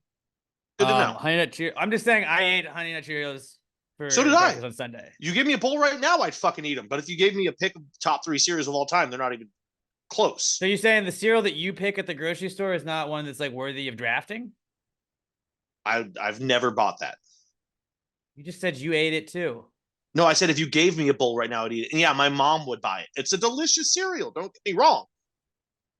Honey Nut Cheerios. But if you said, Pat, you can pick up 3 cereals, Honey Nut Cheerios is not one of them. Honey Nut Cheerios is 100% if you gave me 3. Maybe not Plain 2, as but if you gave shit. me 3. Honey Nut Sugar, baby. Cheerios. And then I'm gonna go Reese's Puffs because Reese's Puffs was like, when you're a kid and you're just like, this is dessert for breakfast. It's awesome. So I get a little healthy and then a little treat. It's the second best cereal of all time, Reese's Puffs. Reese's I Puffs really is thought my I was going to second get that pick. number 2. Okay, my second pick then, I'm going Captain Crunch. Just regular. Dude, regular cat. Yeah, I don't need the Oops All Berries or Captain Crunch with berry. I need Captain Crunch, fucking peanut butter cereal, baby. And anyone that's like, it cuts the roof of your mouth. Learn how to fucking eat. No, I agree with you. I agree with you. Like it absolutely does, but it's like that's a little bit of the pain and pleasure that you get with it. You're like, I'm paying the price for getting to enjoy this delicious cereal. Yeah, my You know mouth's what? bleeding, but you know what? I love this food. I I love like this. a little pain with my pleasure, to be honest Yeah, with you. exactly. Smack That's me. why that's how Pat got the kinks that he has now. I fucking get down, baby. He's teaching a women's defense class later. If you'd like him Fucking to choke me. help you out, sign him up. Choke me while I'm eating cereal. All right, so that's Captain Crunch off the board. Robert, you got 2 here. Back to you. All right. I'm going with Fruit Loops as my number 2. It's kind of wild that that's still on the board. I did not I expect was Fruit really Loops to be surprised. hanging around. Yeah. I'll go Fruit Loops, and then I'll go Apple Jacks. Apple You Jacks know, had a weird amount of hate that I felt like was I undeserved. don't understand it. It's so good. I honestly thought that It was don't going to taste end like up being apples. a fourth That's rounder the fun part. or an honorable mention because people shit on Apple Jacks, one of the most criminally underrated cereals of all time. It's so fucking good. Great pick, Robert. Great pick. Great pick. Pat? Okay, I am going to go with Lucky Charms. Who doesn't love marshmallows in their cereal? Yeah. I don't want to shit all over your pick, but I would say that the only good part about Lucky Charms was the marshmallows, which is why everybody would just pick out the marshmallows. And it's like, I don't want just the gross cereal part. It's not gross. It's still good. It's just, if you haven't noticed, there's a theme to my cereals. No, Dump I'm shit tons not. of sugar into my cereal. You get to pick whatever you want, buddy. I am gonna go. I got 2 here. Wrap my picks up. Oh man.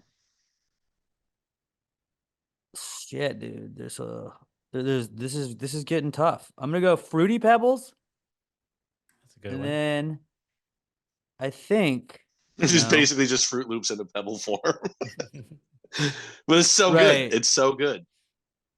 I'm gonna go Fruity Pebbles, and I'm gonna go Cookie Crisp because they were cookies that you just had. Great pick on the Cookie Crisp. I was hoping to get that in round 4. I was gonna go. No, I'm not gonna do that. Maybe it'll be under honorable mentions if it does. All right. So Cookie Crisp. Fruity Pebbles and Cookie Crisp are my final. All right. pick. Well, I'm gonna take the superior to the Fruity Pebble. I'm gonna take the Cocoa Pebble in round 4.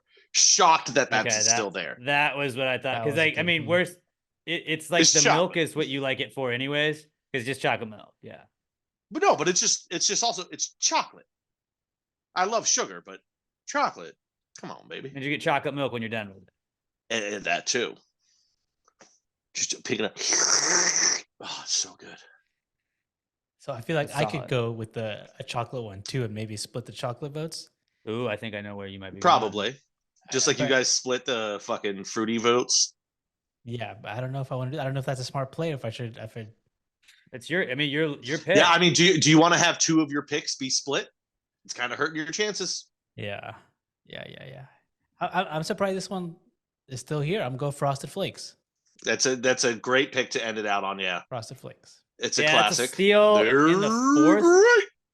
It's absolutely a steal in the 4th. I was really hesitant to take it early because I feel like it's the most. It's like one of the most popular ones, but like it's not that good. You always had to add sugar to it.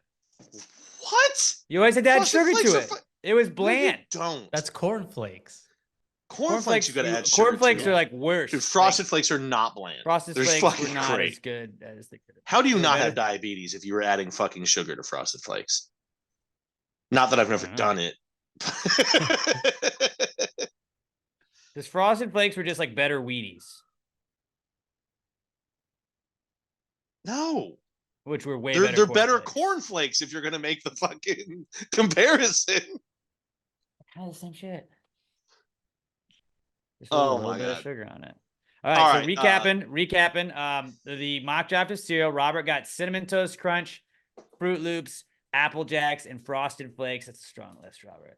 Pat had Rice Krispie Treats cereal, Captain Crunch, Lucky Charms, and Cocoa Pebbles, and I had Honey Nut Cheerios, Reese's Puffs, Fruity Pebbles, and Cookie Crisp. We will post the mock draft graphic at 3:00 on Thursday the 29th on Leap Day. You can vote from then until 5:00 Central on Friday. So mad March you got Reese's Puffs for me. 1st. That was Looking at my list, I got my top 4. You got your top 4. I My top 4. had But dude, you're chalk, baby. 3 of my I mean, top you're gonna 5. take the favorites. I didn't really have my numbered 1 through 4. I just had like a big old list of them. And all right, honorable mentions. I was I thinking gotta going give a Cocoa shout Puffs. That's what I was. Doing Cocoa Puffs. Yeah. I gotta give a shout out to Oreo O's. It wasn't a long-lived cereal, but it was little Oreos dumped into milk. It was a phenomenal fucking cereal. And also Honey Bunches of Oats. That's I already did a that's honey one one, of- so I couldn't double up on honey because I had Yeah. Honey Nut Cheerios, But also, which I I felt think is like- the superior. And I love that, but I feel like that's one of those ones where people will be like, "Oh, it's kind of healthy. I'm not going to pick." No, it's a great. It's fucking delicious. Same with Raisin Bran. People that shit on Raisin Bran, grow up. I thought about taking Raisin Bran too. It was like slightly out of like where I was like thinking about it, but I was like, people just shit on it for having raisins. I would fuck with Raisin Bran all day. If I had to pick, if you were like Alex, There's you get 2 sugar-coated cereals. raisins. You get to eat 2 cereals like for the rest of your life, and like I'd probably go Honey Nut Cheerios. And I'd probably go Raisin Bran just because it's like I could feel like that was an adult decision. Oh And then yeah. you'd, like, I'm still gonna fucking murder these because they're still dope. Oh yeah. Also, honeycomb. People forget Honeycombs. about honeycomb. I felt like this was like you went Rice Krispie treat cereal. I felt like this was along the lines of that because it was more of a niche cereal, but the French Toast Crunch. Yep, French Toast Crunch. Also, frosted mini wheats, but better than that, the big bites of the frosted mini wheats when you could Yeah. only fit like 5 of them in a bowl because they were so that was big. cool. That was an elite fucking cereal. That one was so good. Pops was great. I mean, Frosted Cheerios is better than Honey Nut Cheerios, but Surprised nobody went Kicks. That Kicks Kicks was great. Those weren't that great. They weren't that Oh, great. dude, They were Those very were another ones I bland. I added like- sugar to. Kicks were Yeah, they great. just tasted like nothing. Golden Crisp was a good one Cricks, too. like peanut butter crunch, all berries. I think Count Chocula and Boo Berry have like a weird Same thing shit. about them where it's like, dude, they're good, but they're only seasonal. Bro, oh, I forgot about Waffle Crisp. Remember that one? It was like Honey Crisp, but it was little waffles. That Yeah. shit was crack. Like, I guarantee you every bowl I ate of that took 6 months off my life. There's no way that shit didn't kill me faster. So that was our mock draft of cereals. Post that graphic at 3:00 on Thursday, the 29th. You can go vote. And I like it when you vote on Twitter, just like, this would have been my 4. And I like when people list theirs. It's also funny because they always pick like the top 4 that would have immediately been like, yeah, well, we like if you just listed your 4 and didn't draft, that's absolutely would have been.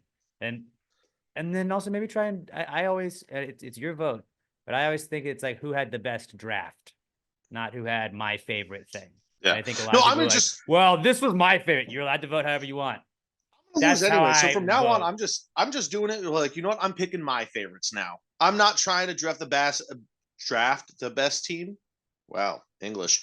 I'm just picking what I love from now on because people don't even like the shit I pick anyway. So fuck you all. There You're you gonna go. get a fucking deep, dark look into my mind and how it works the rest of the year. Get ready for that. You asked for it. You asked for it, everybody. Maybe we should All just right. do favorite movies next week after I said let's never do movies. Make Robert show us what his 4 favorite movies of all time are. Ooh. Yeah, hit us up at Passway Pod. Use the hashtag PTG mock draft. Give us your mock draft suggestions. We did the cereal one this week just because that kind of came up in the news, and I felt like that was good. I like doing the really niche ones, like the people that could be cast to play Goldilocks and the Three Bears if it was a movie. But Get over yeah, it, man. these are widely discussed ones, so then people can like argue Adam Sandler movies. I thought that was fun last week too. So That actually- ones like this are good. You can only do so If- many before you run out. So If we can think of stuff like that, I actually kind of do like the idea of drafting things that haven't happened. Let's just come up with weird shit that like, what if this happened? Who had the best list of what ifs? So I do kind of like that now Yeah. that we think about it more. Maybe It just just because gotta I've be the had right 5 one. beers, it but just got to be the right one. But yeah, that's hashtag PTG mock draft at Passway Pod. Give us your suggestions, and that's how we'll search for them. Let's move on to the not cool segment where we get to vent each week about whatever the fuck we feel like venting about. If you'd like to participate in that, hit us up. We're at Pass Your Pod. You can use the hashtag PTG Not Cool. That's how we'll search for those, and that's how we'll pick a couple of yours each week and read them out before we get into our Not Cools. This Not Cool segment is brought to you by the Houston SaberCats. Houston SaberCats are gonna make everything cool. Rare, and they're opening the season this Saturday. I mean, it is election season. Everybody's talking about who you're voting for. Houston SaberCats want you to vote for Houston SaberCats rugby. They are their season starts this Saturday. They'll be taking on the Utah Warriors out at SaberCats Stadium. You can get tickets for it at HoustonSaberCats.com. HoustonSaberCats.com. They also have 4-game mini season ticket packages available. You can pick any of the 4 games that you want to go to. They don't have to be chronological or anything like that. You get to go. You select the 4 you want, and you can get your 4-game mini season ticket passes right there. Go check out the SaberCats taking on the Utah Warriors this Saturday out at SaberCats Stadium. It's located off of 288 and Airport here in Houston. And hey, if you're out of town, make a trip on in. Come see some rugby. It's a fast-paced, fun, action-packed game. You're gonna love it. Football season's over. Who cares about what else is going on? SaberCats rugby is going on. The official team of Pass the Gravy podcast.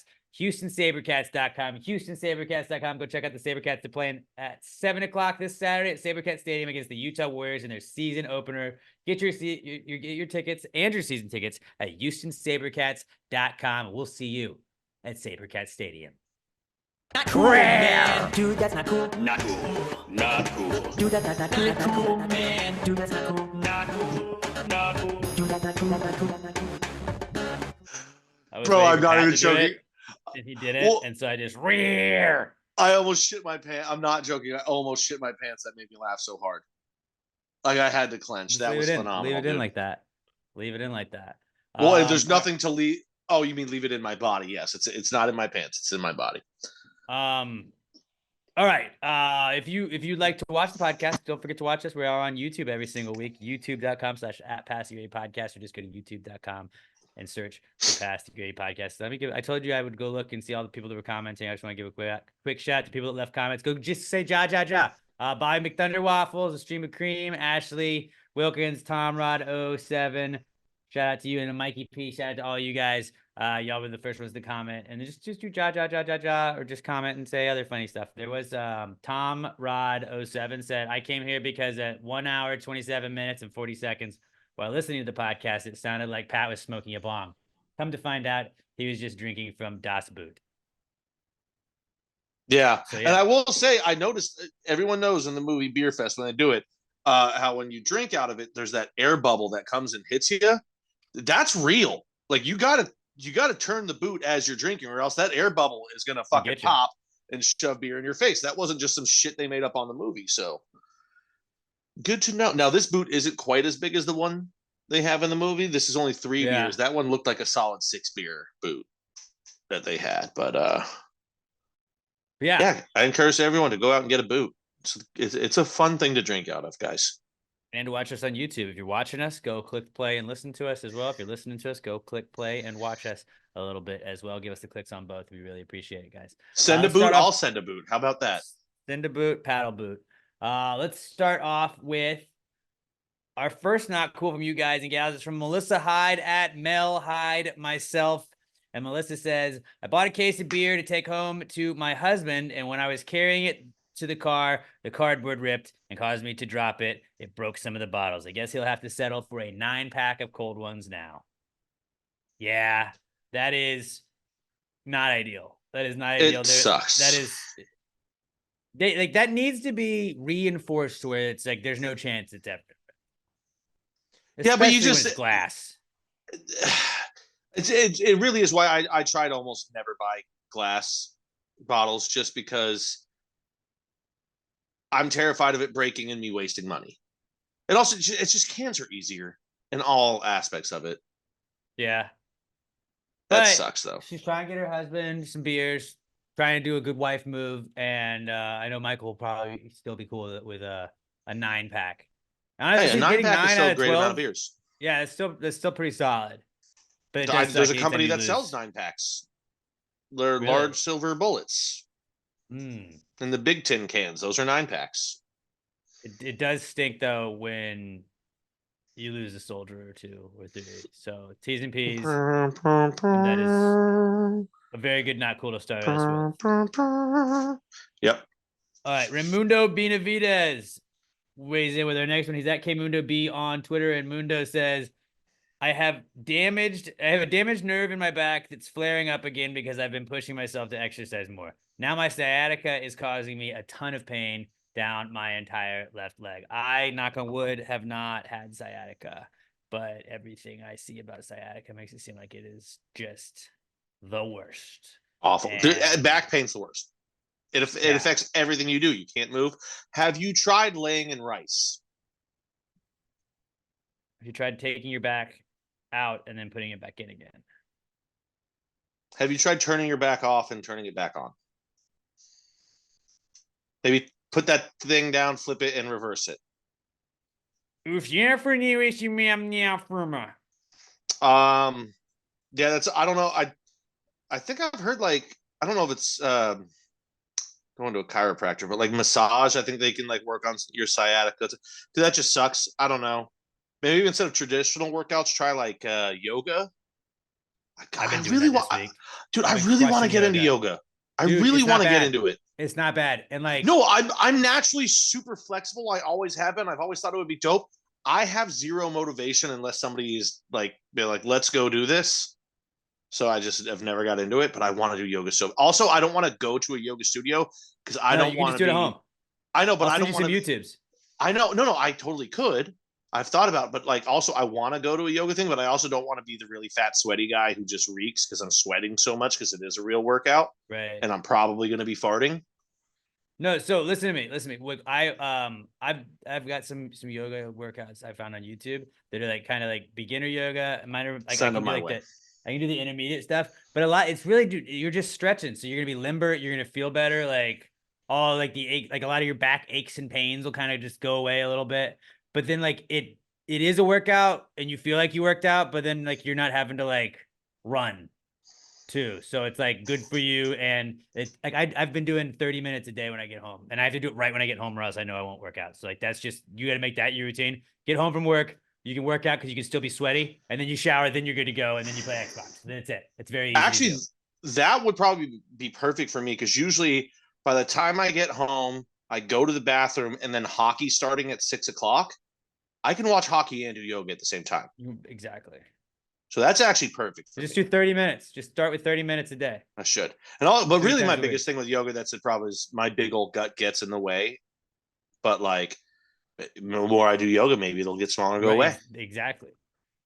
Plus So I could work be on like, yeah, that. I worked out for 30 minutes. What'd you do? Well, I stretched. But like, dude, imagine like how sick would it be if I got so sick at yoga, I became a yogi and like I was teaching yoga classes be a and they're like, yogi. but dude, you're fat. And I was like, yeah, but watch me stand up and put my leg behind my head. Yoga bitches.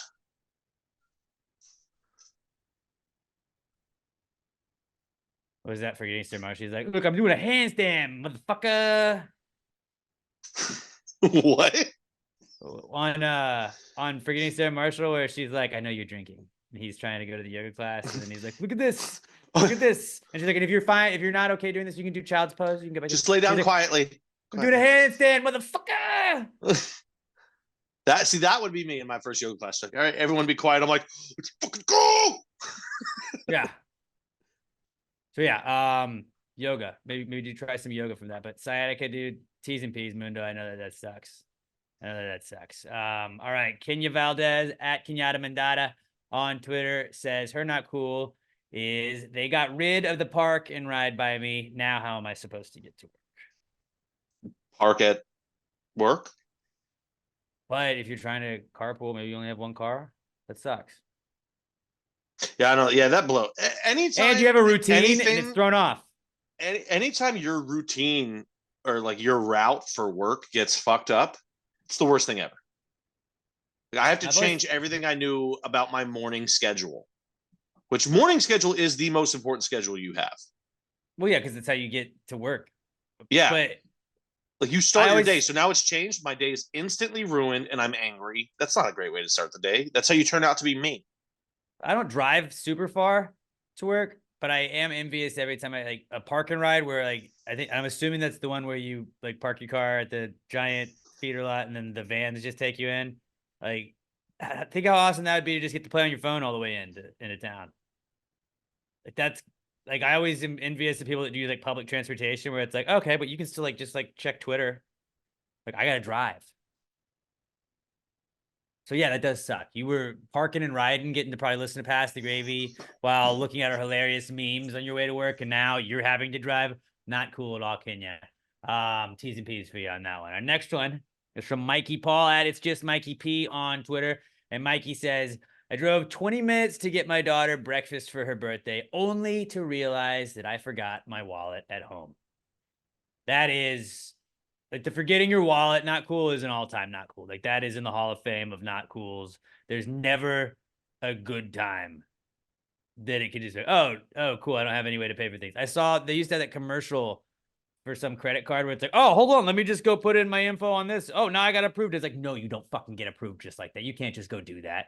Robert, I remember you did that at Chick-fil-A one time, and you Quakers doesn't it, where you were like, I'm just gonna drive through. I don't even want to talk to anybody. Yeah, like I've done that.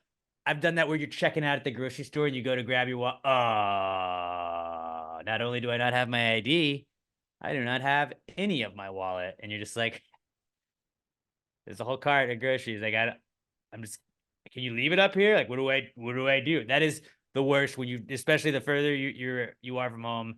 That sucks. On your daughter's birthday too, because then you go home and she's, Daddy, you got me my breakfast. Your Daddy actually has to go right back. Yeah, but the thing like with the Chick-fil-A thing, I realized on my way back home that I could have just like added my card in the app. Like I think I had my card memorized, so I could have just done it in the app. Or I think a lot of places do also accept like Google Pay or Apple Pay. Maybe you could have just used his phone to like tap to pay. Yeah, I mean, not everybody has that, but yeah, that does suck. Anytime you forget the wallet, you never remember you have your wallet. You don't have your wallet until it is the worst possible time. Oh, hey, we were gonna pay for dinner. Oops, not here. No, we're not. But yeah, T's and P's, dude. And I'm sure Mikey made it right, and his daughter had the best birthday ever because Mikey's a great dad. Obviously, he listens to Fast Gravy, makes great decisions. Final not cool from you guys and gals is from David Ruiz. He's at David_Ruiz90, and David says, I paid for Amazon Prime, but for some reason they say that I don't have Amazon Prime, and now they're trying to get me to pay for another Prime subscription. It's a fucking scam. Have you ever had that? Not Amazon Prime. I've had it with ESPN Plus. Always does that to me. It's like, you need to sign in or get an ESPN account. I'm like, I have an ESPN account. And then I log in. It's like, you need to sign up, and then you just got to restart it sometimes. But that is frustrating. And then he sent us the text that he had with whoever the person was, and they were like, yeah, it says that you don't have one. Bitch, I fucking paid for it. That's the worst. Yeah, Amazon Prime is expensive. Like you don't want to be doing 2 subscriptions of that. Yeah, and Amazon Prime is expensive, and now they're like not even like 2-day shipping is just gone. It's gone. It's not even an option on most of the stuff. You're like, we're raising the price of Prime and getting rid of 2-day shipping. What gives? They were past the pandemic. Once you finally pull the trigger on getting it, and they're like, "Oh, thanks. By the way, do you want to pay to get it?" No, I just didn't. No, you didn't. No, but I did. I've done that. I've done that with. I bought the hockey package twice one time because I couldn't figure out how to get it. That was back when you did it through cable. Mm-hmm. When it was NHL Center Ice, and then I had the login I thought I had, but I bought it again on the login for the computer and the iPad. And then for my TV, it was its own thing. And it took me until like halfway through the season to realize that. And then I was like, well, we're too far in. Yeah, my family had 2 Apple TV Plus ones going for a little bit there. Because when we first changed our phone plan, we got 3 months free. And then afterwards, I was like, well, I need to finish Ted Lasso. So then I got it, but my mom didn't realize that she got it. And so for like 6 months, we were double paying for it. If you just buy an Apple device, you just get 3 months free of that. And they're so good at it because 3 months is just enough to where you forget about it. If it's 6 months, you can set a reminder for 6 months. 3 months, you forget about it. 1 month is like, oh, I will remember 1 month. I'm going to set my thing. 3 months. Yeah, it's the perfect amount of time. 2 months, you could maybe even do that. But yeah, 3 months, it's like, that's never going to come. That time's never going to get here. Until 3 you're months, the only. no chance. Well, no, but it was like we got it free through our plan. So when the 3 months ended, though, it's just all of a sudden I tried to watch Ted Lasso and it wasn't there, or it wouldn't load. But like, yeah, if you have a 3 months trial where you have to put in your credit card for it, yeah, that they'll get you 100% of the time. 100%, dude. But yeah, that sucks. That sucks, and hopefully you get that worked out, David. Who wants to go first with us? Who has a not cool they want to start us with? I'll go. So like when I'm building the lunches at work that I do, I'll tell the kitchen, I'm like, hey, I need 6 burgers. I need whatever. So I tell the guy, I was like, hey, I need 2 chicken breasts.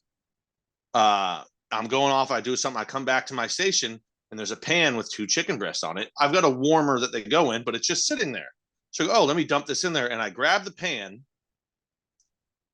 The pan was approximately 1700 degrees. And I burned the shit out of my hand in 3 different places today. Like, dude, why? First of all, why would you not just put it, like, dump the chicken into the warmer where it's going to stay until I can build it? Also, why would you just put a hot thing down right there where no one is and walk away? Just going like, they'll probably assume it's hot. No, because most of the time when they bring it back to me, they take them off of, they don't like, I guess he had put the thing in the oven with the chicken breasts on it. Normally, they cook them on the flat top, put it onto a not hot, like little, I don't know what you call it, sheet pan. Yeah. He puts it on that and then we'll bring it back to me to where it's not hot. No, he left a scalding hot one right in my, I was so goddamn angry at him. But I'm like, dude, I'm not going to yell at the kitchen. They give me the shit I need to do my job. But I was, oh, dude. And also, like, I because I grabbed it real quick and I picked it up. And I was like, no, that's super hot. And I put it back down. Yeah. So, like, it burned and it sucked. But then, like, you don't notice it until later you grab something that's hot and that heat transfers into it. And then all of a sudden, just shooting. And I burned right by my top knuckle on my pointer, by the base knuckle, and on my thumb. So I was like, oh, great. I've got 3 spots that are fucking in a lot of pain now. That sucks ass. And then my other one is on the betting site I use. Last night, I was like, fuck it, let me check this out. And I clicked on the live casino. And I was like, ooh, I'm going to play some blackjack. And I did. Nope, that's a bad idea. But here's the thing. I did the live casino where it just gives you a video feed into some European fucking casino somewhere. And so you can see all the cards being dealt out. And guess what? I won like $5 a hand. I went up like $60 right away. And then I don't know what I was doing, but then I forgot. I like loaded out of the room and I went back in and I forgot how to like join the table and actually place bets. So then I went into there's another one where it's just like a little animated one and it's just you and the dealer and you can sprint through hands like that. And you'd be surprised how on that one where you don't see the cards being dealt out, how often the dealer gets 20 just to start off with. So I went from up $50 to losing all of the money in like 30 minutes. Not even. It was just bam, just hand after hand. It was probably like 15 minutes. I just lost all of it. And this is, I don't know, I started doing this after midnight for God knows what fucking reason. So then I loaded more money back on. Good idea.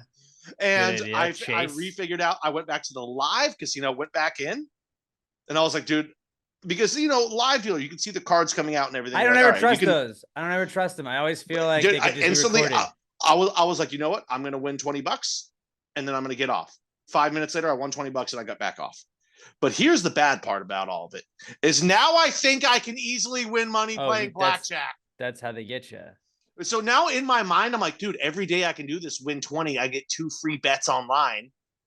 And I can just start betting hockey that way by getting all my free money on there. Yeah, no, this is going to be a fucking problem.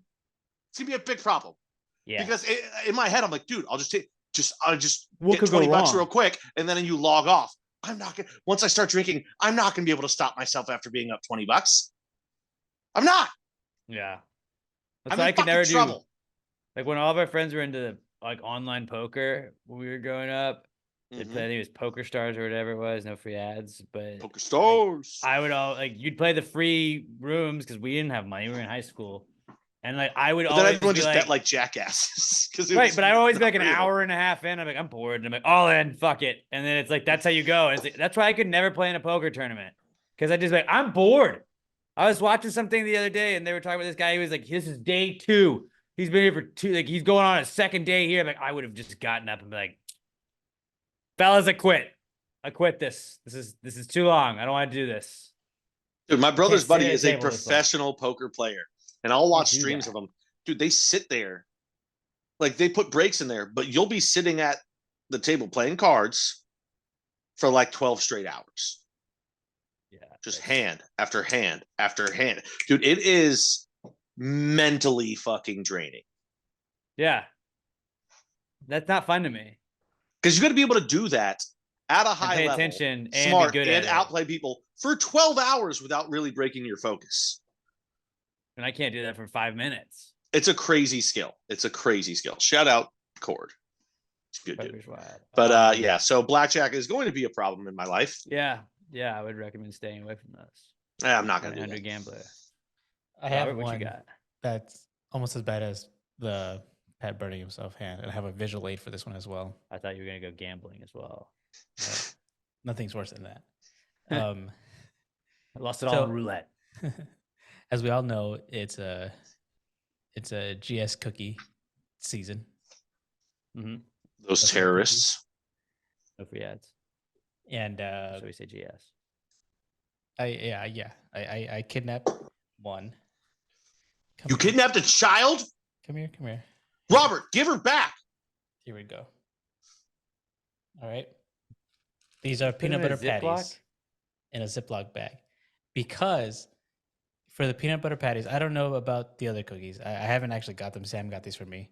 But they changed their packaging. Instead of being like in a box that you can seal, it's It's just the sleeves. just this like the sleeves that you have to like pull out, and you can't really close properly. Yeah, it's some bullshit, dude. Yeah, They're now cheaping I had out. to put them in a Ziploc bag. They're Girl Scout, or they're GS cookies. They're not going to be around long enough to go stale. Hey, pal. Hey, I think Robert Just is one day bringing to because you light. can't even reseal Oh, them properly. Hold on. Robert's bringing to light what we always talk about this time of year. It's interesting that they talk about how much money they make every year. Why are we cheaping out on the packaging? Huh? Mhm. Why are we making it out of shittier materials? Huh? But aren't the prices of cookies going up this year? Aren't they more expensive than they've ever been? And they're raising more money than they've ever raised before? Wouldn't you think that would have made the Are they packaging not $5 stay a box the anymore? same? Oh, no. How much are they a box? I think there's 6. At least. Oh, the okay. I cookie can deal with that. patties. Look, I don't I get just- just one. I just give them money, and I'm like, how much does this get me? Give me that Mhm. many.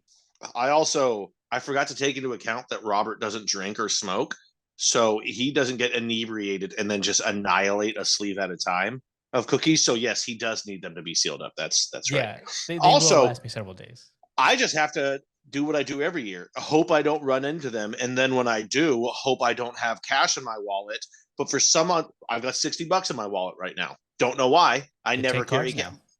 Oh, you know why? My brother had me buy him whiskey, and he gave me Who the. doesn't Oh, have a they card? take cards. Oh, God damn it, that's not. No, but the problem is, I'm gonna have $60 in my wallet. I'm gonna have to run to Kroger for work because we're out of milk, and they're gonna be standing there. Like, God damn it, give me $40 worth of cookies. Here's It's an the idea. exact same thing that happened last year.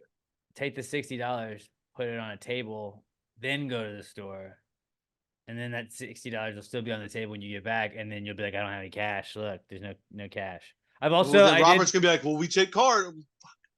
I did do the move to a guy that was asking for money the other day. I was just like, I don't got any cash, and like I pulled my wallet open that obviously had cash in it. No, dude, just phone to ear. I didn't Dude, have a lot. when Well, I have didn't have to- a lot, but it was like I don't got anything. It's like there's definitely money in there. Well, see, luckily, now when I have to go to Sam's Club for work to pick stuff up, they'll be like, "Hey, you know how you doing, phone?" I'm just like, I wear my like if I'm at work, I wear my apron. I have to run to the store all the time. I keep the apron on. I just go work. I'm working right now. Sorry, Not But, now. like if I'm bitch. not, I'm in the zone. anytime, like if I'm walking up to a grocery store and I see people out front, I just put my phone to my ear. Yeah, Yeah, and I act like I'm on the phone the whole time. And then when I'm leaving, same exact shit. They're not going to talk to you if you're on the phone.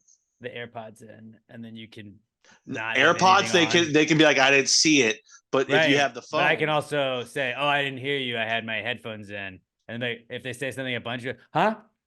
Oh yeah, sorry. I'm so sorry. I had my headphones in, and then they feel like an idiot. But you shouldn't respond like that. Well, you should go. Oh, you just go. Oh, sorry, phone on the phone. That's what you do. You say, you point at your ear and you mouth the word phone. And they're like, oh, sorry. Or you just, that's what you do. No way. He said he did. Yeah, I can't believe he would say that. And you just keep walking by. Oh, that's what that guy was doing. I mean, if you really don't want him to talk to you as you're walking by, you're just like, dude, I can't. He did what with a stripper? Not today, chief. And then the people aren't going to talk to you in public. Not Is he not itching? It's a good one. He's had that rash for a long time. Dude, I showered, but my balls stink today. Mine not cool. I have a couple of them, but Emma and I went to rodeo cook-off on Friday night, I guess, and Saturday. But Friday night, we made the mistake. Mr. I got tickets. Well, just that was Emma's about to have a child, so we have about 3 months left where we are doing things unencumbered by a child. So I was like, we got to go. We're not going to cook-off next year, obviously. That we're going this year. Like, let's just go both days. And we walked. You shouldn't say that. Cut that out, because then people are going to be like, Alex, since you're not going to go, can I get your tickets? Cut that last part out. We can make money. Okay. You're going to sell. Okay. Okay. Either there way, you go. We went to rodeo cook-off. It's outside of NRG Stadium. NRG Stadium has so many streets and stuff blocked off around it. Because the rodeo is coming around, so it's not just like super easy to walk around. We had to walk all the way around. Like, we walked out the wrong exit, and the wrong exit was the exact opposite side of the stadium in the parking lot from where we were. And the pedicab drivers are hustlers out at the rodeo. They are fucking hustlers, except wherever the fuck we walked out, because there was no one there. And I was like, buddy, I would have given somebody $60, maybe $70 to fucking hoof us around that far. Because it was like, we walked out and I thought that I found a little shortcut, and I was trying to shortcut around. The guy was like, "Hey man, you can't go back in there, boss. This is only vehicles." And I tried to explain that, hey, we walked out the wrong way. Like, because you can't just walk in you can't just walk in a circle around the stadium, because so much shit was blocked off. So then we had to go find we had to walk down the street out of the parking lot, walk to a light, then walk through another light, then cut through some other thing. Like, it was a whole fucking process. My wife's pregnant. That was also just adding to like, this is super fun that we're just going to take a quick 4-mile walk right now. And that sucks. Just when like you're at the end of the night, and it's like, all right, well, let's just go home and just hang out. It's a Friday night. Let's just chill. And except we're going to have to do like a half marathon real fast. So not ideal. That was my first not cool. And then my other not cool is like, what the fuck's going on with ATMs? I feel like all the ATMs are just disappearing. 2 of the closest ones by my house that I could walk to one, that is gone now. I saw them, they boarded it up, and then I saw them removing the ATM machine from the other bank that I would go to sometimes, and that bank is closing in general. Like, just that the whole location of that bank is also closing. And then I saw another bank down the street also closing. So like 3 ATMs that I go to are just shutting down. I feel like maybe that could be like, maybe their business model of staying open noon to 3, like most days, probably didn't get a ton of customers, I would imagine. But what are we doing without ATMs? We're just not gonna have, like, those are just gonna be people don't carry cash, dude. I want to carry cash. You should always have cash on. I don't think you should. It's not necessary anymore. Like, and Be able to get cash. Here's why you should carry cash. Taco trucks. I can't think of any other legitimate reason to carry cash. Drugs. I don't buy drugs. But that is a legitimate reason. Yeah. I fucking rip fucking fake ass CBD pens, dude. Well, I don't know. Not Your even brother, CBD, Delta 8. Your brother only deals in cash. Yeah, I try not to deal with him. I'm not saying you have to do that. I'm not saying go full Pat's brother, but like, you should just have some cash on you. It's nice to have a 20. I don't think, because I think most people like me are paranoid now too, because say you're carrying cash and you forget your wallet somewhere. That money's gone forever. Yeah. Somebody fraudulently charges something on your card, the bank will credit that money back. I am terrified of losing money because I am the cheapest fucking man in the world. That's why I don't carry cash. This $60 will, if unless I run into Girl Scouts, will be in my wallet for the next 6 months. Yeah, I don't carry cash with me at all. I don't use it. First of all, because God forbid I go somewhere and I hand somebody cash, even though the machine that they're looking at will tell them how much cash to give me back, people can't do math. It'll be like $23.86, and they're like, okay, $23. Fuck, how do I make 86 cents? It takes 15 fucking minutes. Three quarters, a dime, and a penny. That's it. Yes, we know that. But somebody like it's just so fast. And then God forbid they're like, oh, I only have, hold on, I have to go get change from my manager. And you're just standing there for 10 minutes like, God damn it, I bought 2 pretzels. And this is going to be a 15-minute fucking transaction. Whereas you could just go, swipe, good, I never have to see you again. In and out, 3 minutes.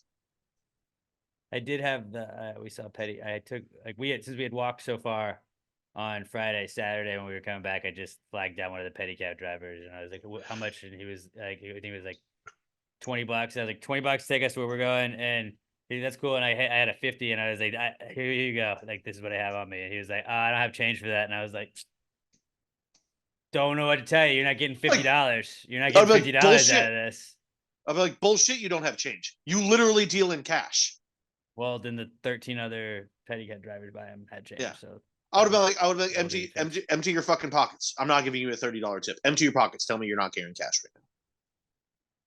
Pedicabs are a weird thing, and like they're hustlers. They work hard, but then they were also like, we would like tips too. It's like, you told me, like, my thing is how much? I'm telling you, like, to take me here, and I didn't tell you to take me super far, but it's like the night where you had to take me around the stadium, I would have I would have paid very well for that. But like, I'm gonna like this, how much to do this? It's this far of a drive. Cool.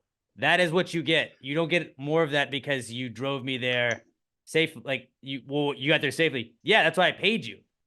I paid you for it, bud.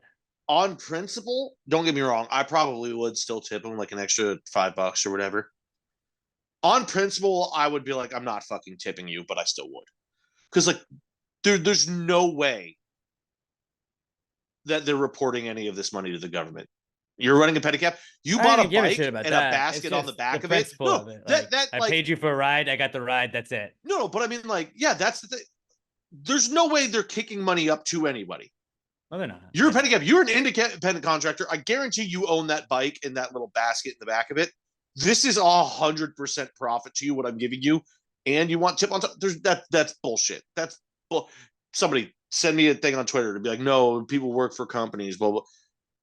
I'm very tempted to just buy a bicycle with like a thing on the back and just start riding around downtown because there's no way the government could ever track it. That should be our punishment for either picks next year or mock draft season. Just like, loser has to do a weekend as a pedicab driver, because like that's like, it would suck so bad. Oh, here's a punishment where you're gonna make $600. Yeah, you'll probably you easily make more than that. I bet you probably make in 2 days. I bet you make a couple $1,000. Like, there's no way you have to have a rodeo license people to do that. Like, cops aren't pulling over fucking pedicab dudes. Well, like, and they have a whole, let me see your license. Like, no, I'm gonna fucking bike away from you. Shut up. Well, no, the cops are working with them. It's like, go get in the line. You get your person when they get there, then stand in the line again. Then when somebody gets to you, just that's kind of how it worked. And I would just hold up a sign that said $5 less than what they're quoting you. But what you would see is like, there's rodeo people, and then there's rodeo people, and then there's rich rodeo people, and they're just like, I don't care. Here's $70, and like, you get a couple of those probably every 5-6 trips, I would bet. Like, that would be a funny punishment, because it's like, haha, you have to do this for 2 days, but then like, you come back and you have $2,000, and you're like, well, you got me. It sucked, but now I have money. I mean, God forbid that punishment actually happened, because I would have to buy the pedicab. I mean, what's a bike and a pedicab going to cost you? Like, probably like $400 actually, because I feel like bikes are a couple hundred, and then they add the cab on the back. I'll fucking build one for $37. You can get a used one for about $1,200. Fuck that, dude. I'll build a pedicab for less than that. A really nice one is $3,900. And then if I wanted I don't know what an India style is, but that's $1,900, and it's got a roof. It's living luxury. Anybody that buys that is an idiot. Like, adult bicycle. Okay, I'm seeing $90. Dude, you can get a really good bicycle for $200. You can build the pedicab to attach to it for fucking $60 of materials. Basically, build a chariot. Just build a fucking. It's not that hard to build shit with wood, guys. Buy a wagon and just tie it to the back of your bike. You don't even have to buy a drill and everything. Fucking borrow a drill from your buddy. What do you think people would do if instead of a pedicab, I just showed up and I had like the front and back pegs on my bike? I'm like, all right, you gotta get on the front, you gotta get on the back, go. And it's just me having to stand up with three grown-ass adults. I'm like, I gotta be honest with you, Alex. I don't know if you have the leg power to pedal two adults plus yourself. Jacked though. You'd be jacked up because you'd make it 3 pedals and you'd fall over. That'd be really funny. Though, fucking $1,200 for a petty bike. Get the fuck out of here, pedicab. Oh, you got a third? Well, I got some roller skates. What size are you? You just hold on to this rope in the back. It's like water skiing. You'll love it. That'd be sick. You just get a skateboard and like tie a rope to the back of your bike. We're gonna get there, and this is gonna be really fun. You're gonna love it so much. But yeah, ATM you get two. Just buy 2 bikes and have them sit on the back one while you pedal, and just tie them together. But you pay me. Actually, you're gonna be paying me. It's a 1-person pedicab. But yeah, ATMs are just closing all over the place by me, and it's a pain in the ass when you have to go to an ATM. Now I have to I used to be able to just walk my dog and I could be like, cool, let's go to the ATM. Boom, done. Now can't do that. And now my life is not easy anymore. Things are difficult. I have to actually go to a fucking ATM. I bet you were like 4 years away from there being an app, like on the Bank of America app, you can just select a thing and they mail you cash. So you don't even have to go to the ATM. I bet you that's coming. Yeah, maybe. And then I'm going to get a job at the Postal Service and I'm going to rob everyone. It would be sick to just have an ATM in your house. But then you'd have to have a bank employee that comes by. Oh, you mean you just take out a shit ton of cash and then you take it out little by little as you need? Actually, that's better than what I was initially thinking just having a bank one in there, but just if you had your own and it's like, this is all my money I have. No, okay, Mr. Moneybags. Hey, I'm going to pull out $4,000 that I can slowly take as I need. That'd be sick. I need $40 while I'm heading out. Beep, beep, beep, beep, beep, beep. Cool. On the way out. Done. You're basically now you're just talking about having cash like under your mattress. Right, but it's in a way cooler thing than the mattress. It's in a very expensive piece of technology. Keep it with all the bird seed in the backyard. And the lock and you key hide like it. Tony You Soprano. hide it within your holiday tree. There you go. All right, let's wrap this bad boy up. Let's head into the answer segment. Let's answer some of your questions. We start the pre-com segment where we're pitching ideas, coming up with new words, and then the answer segment. That's your turn to come up with new words if you want. Ask us any questions you got. You want relationship advice? We got you there. You want parenting advice? We'll figure it out. We can get through all that together. Medical advice? We got you there too. Give us power rankings. We like to power rank things. Give us 5 similarly related things. We will power rank the fuck out of them. Anything like that at all, hit us up at PassAwayPod. Use the hashtag PTG Answers. That's how we'll search for them. You can also email them to us, answers@PassAwayPod.com, or just go to the website, PassAwayPod.com, and reach out to us, hit contact us, and then Jesse will forward them over to us. We go to PassTheGravyPod.com for that one, but just the best way to reach out to us is at PassAwayPod. Use the hashtag PTG Answers. That is how we will search for them the most. The answer segment is brought to you by Little M Shop. this week. The best place in the world for any kind of tchotchke, anything you may be looking for. Tchotchkes are the coolest words in the world and the coolest things in the world. Go get you some tchotchkes, like a cool new keychain that says your name on it. Go get you some tchotchkes like one that says that you're the anti-hero, or that you're getting in the getaway car. They have one that looks like a certain pink action figure aimed at women, and it says bad driver on it. You can get one that says F the patriarchy. Order one for your wife that says heroin mom. Or heroin window closed. You just get heroin mom. Because people with won't. E. Yeah, no, it'll have the E, but anyone that sees it, they'll be like, wait, which way is that spelled? Because nobody actually knows which way. Dude, do that. Even though it's your wife's company, order it for her that says heroin mom. She'll fucking laugh so goddamn hard. Don't tell her. Oh, wait, she'll have to fulfill the order? Yeah, I mean, it's... Shit, that ruins it. LittleMShop.com, LittleEMShop.com. You get free shipping on orders of $10 or more. You're also going to get 10% off your order when you go to use our promo code PTG69 at checkout. You get 10% off your order and free shipping when you order $10 or more. Get you some of the best air fresheners on the planet. That's what they make the best. You got a little green or red or yellow or whatever colored tree hanging in your rearview mirror. You're doing it wrong. Go to LittleMShop.com. Head over to their air fresheners. Get a Fresh Death Little Ice or Miami Beach scent. I promise you, you're gonna never go back to the trees again once you take a whiff of a Little M air freshener. The best on the planet. LittleMShop.com, LittleEMShop.com. If you get anything from Little M Shop, let them know you're supporting the people supporting us. Tag them on Twitter. They're at Little EM Tweets. On Instagram, they're at Little EM Shop.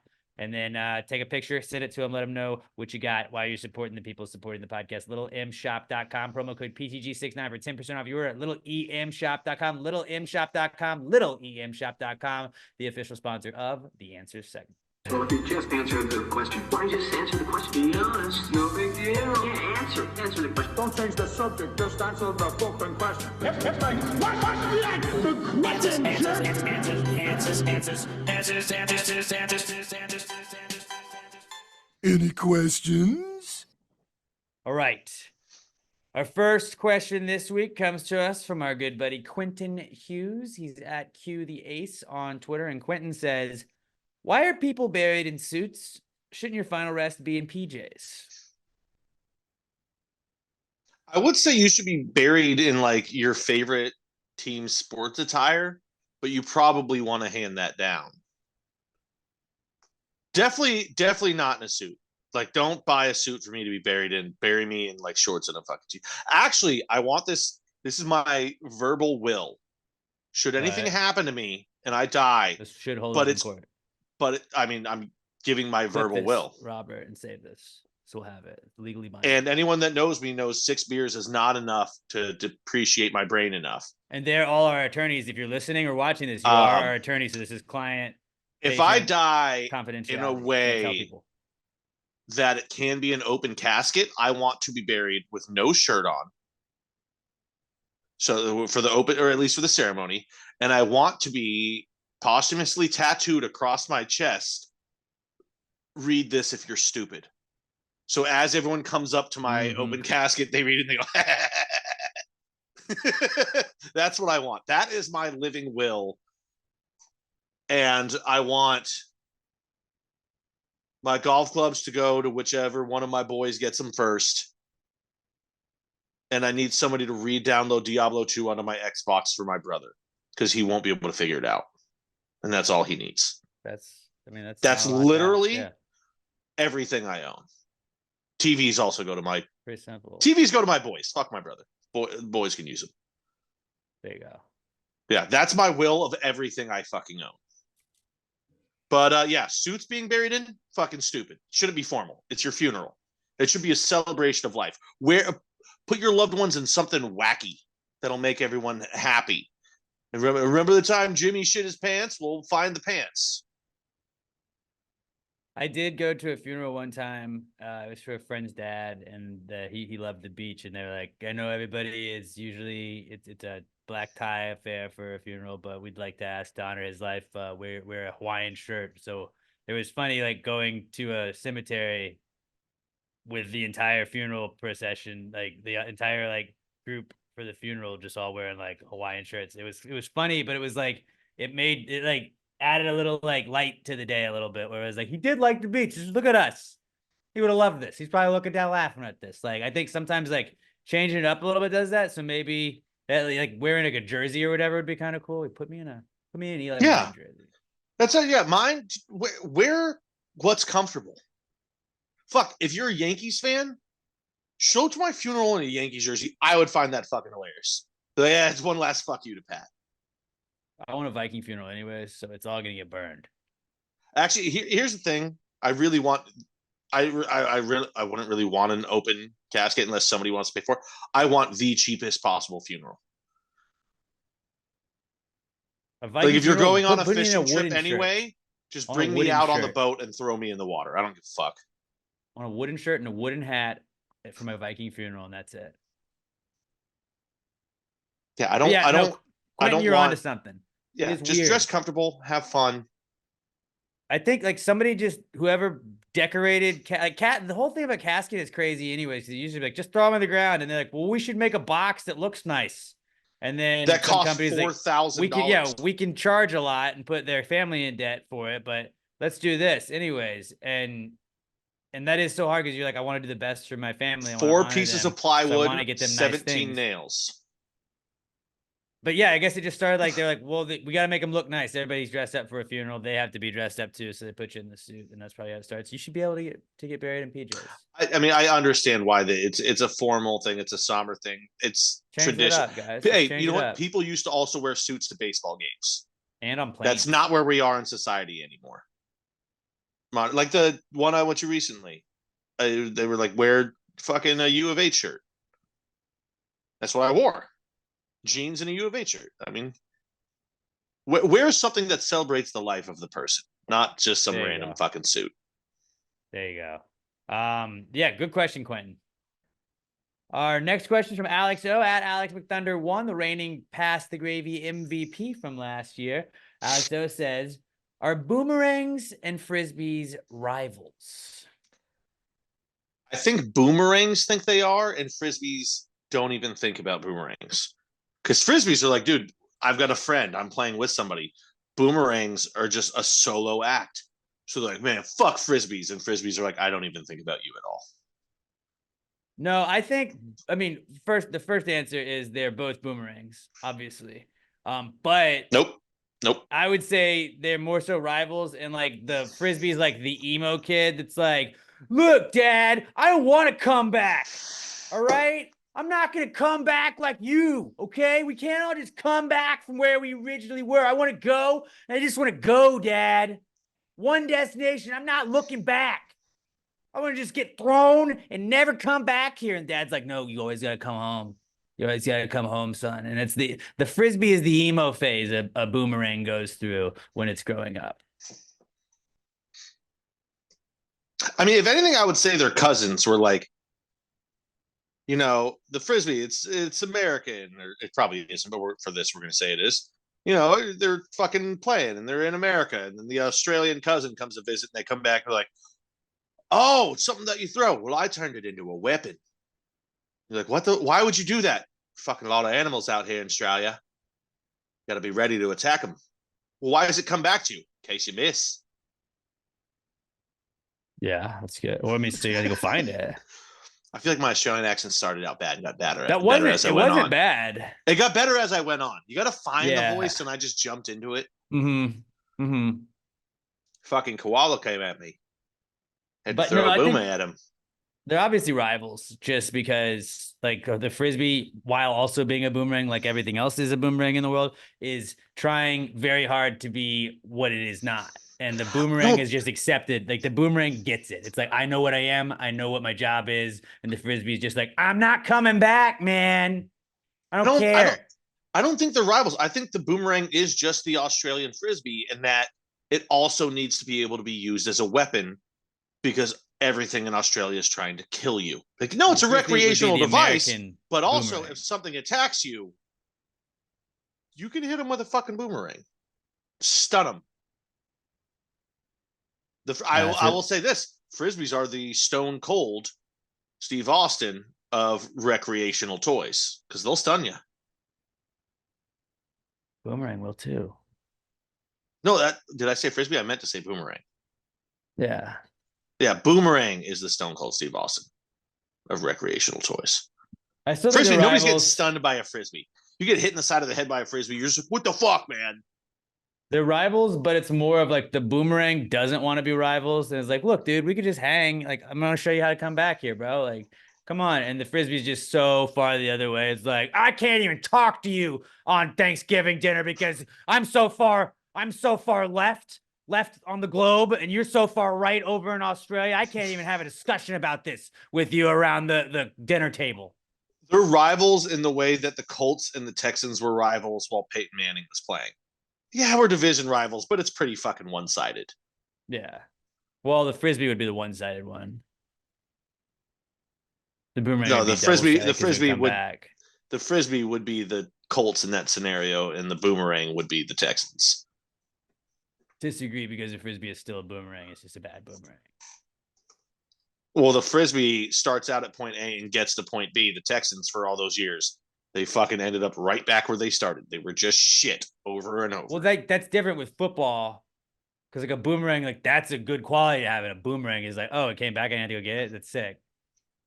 Frisbee. Yeah, that's but just and a chore. football team, you don't want it to end exactly where it started every year, right? over Which and is over. maybe that wasn't the best analogy. Then.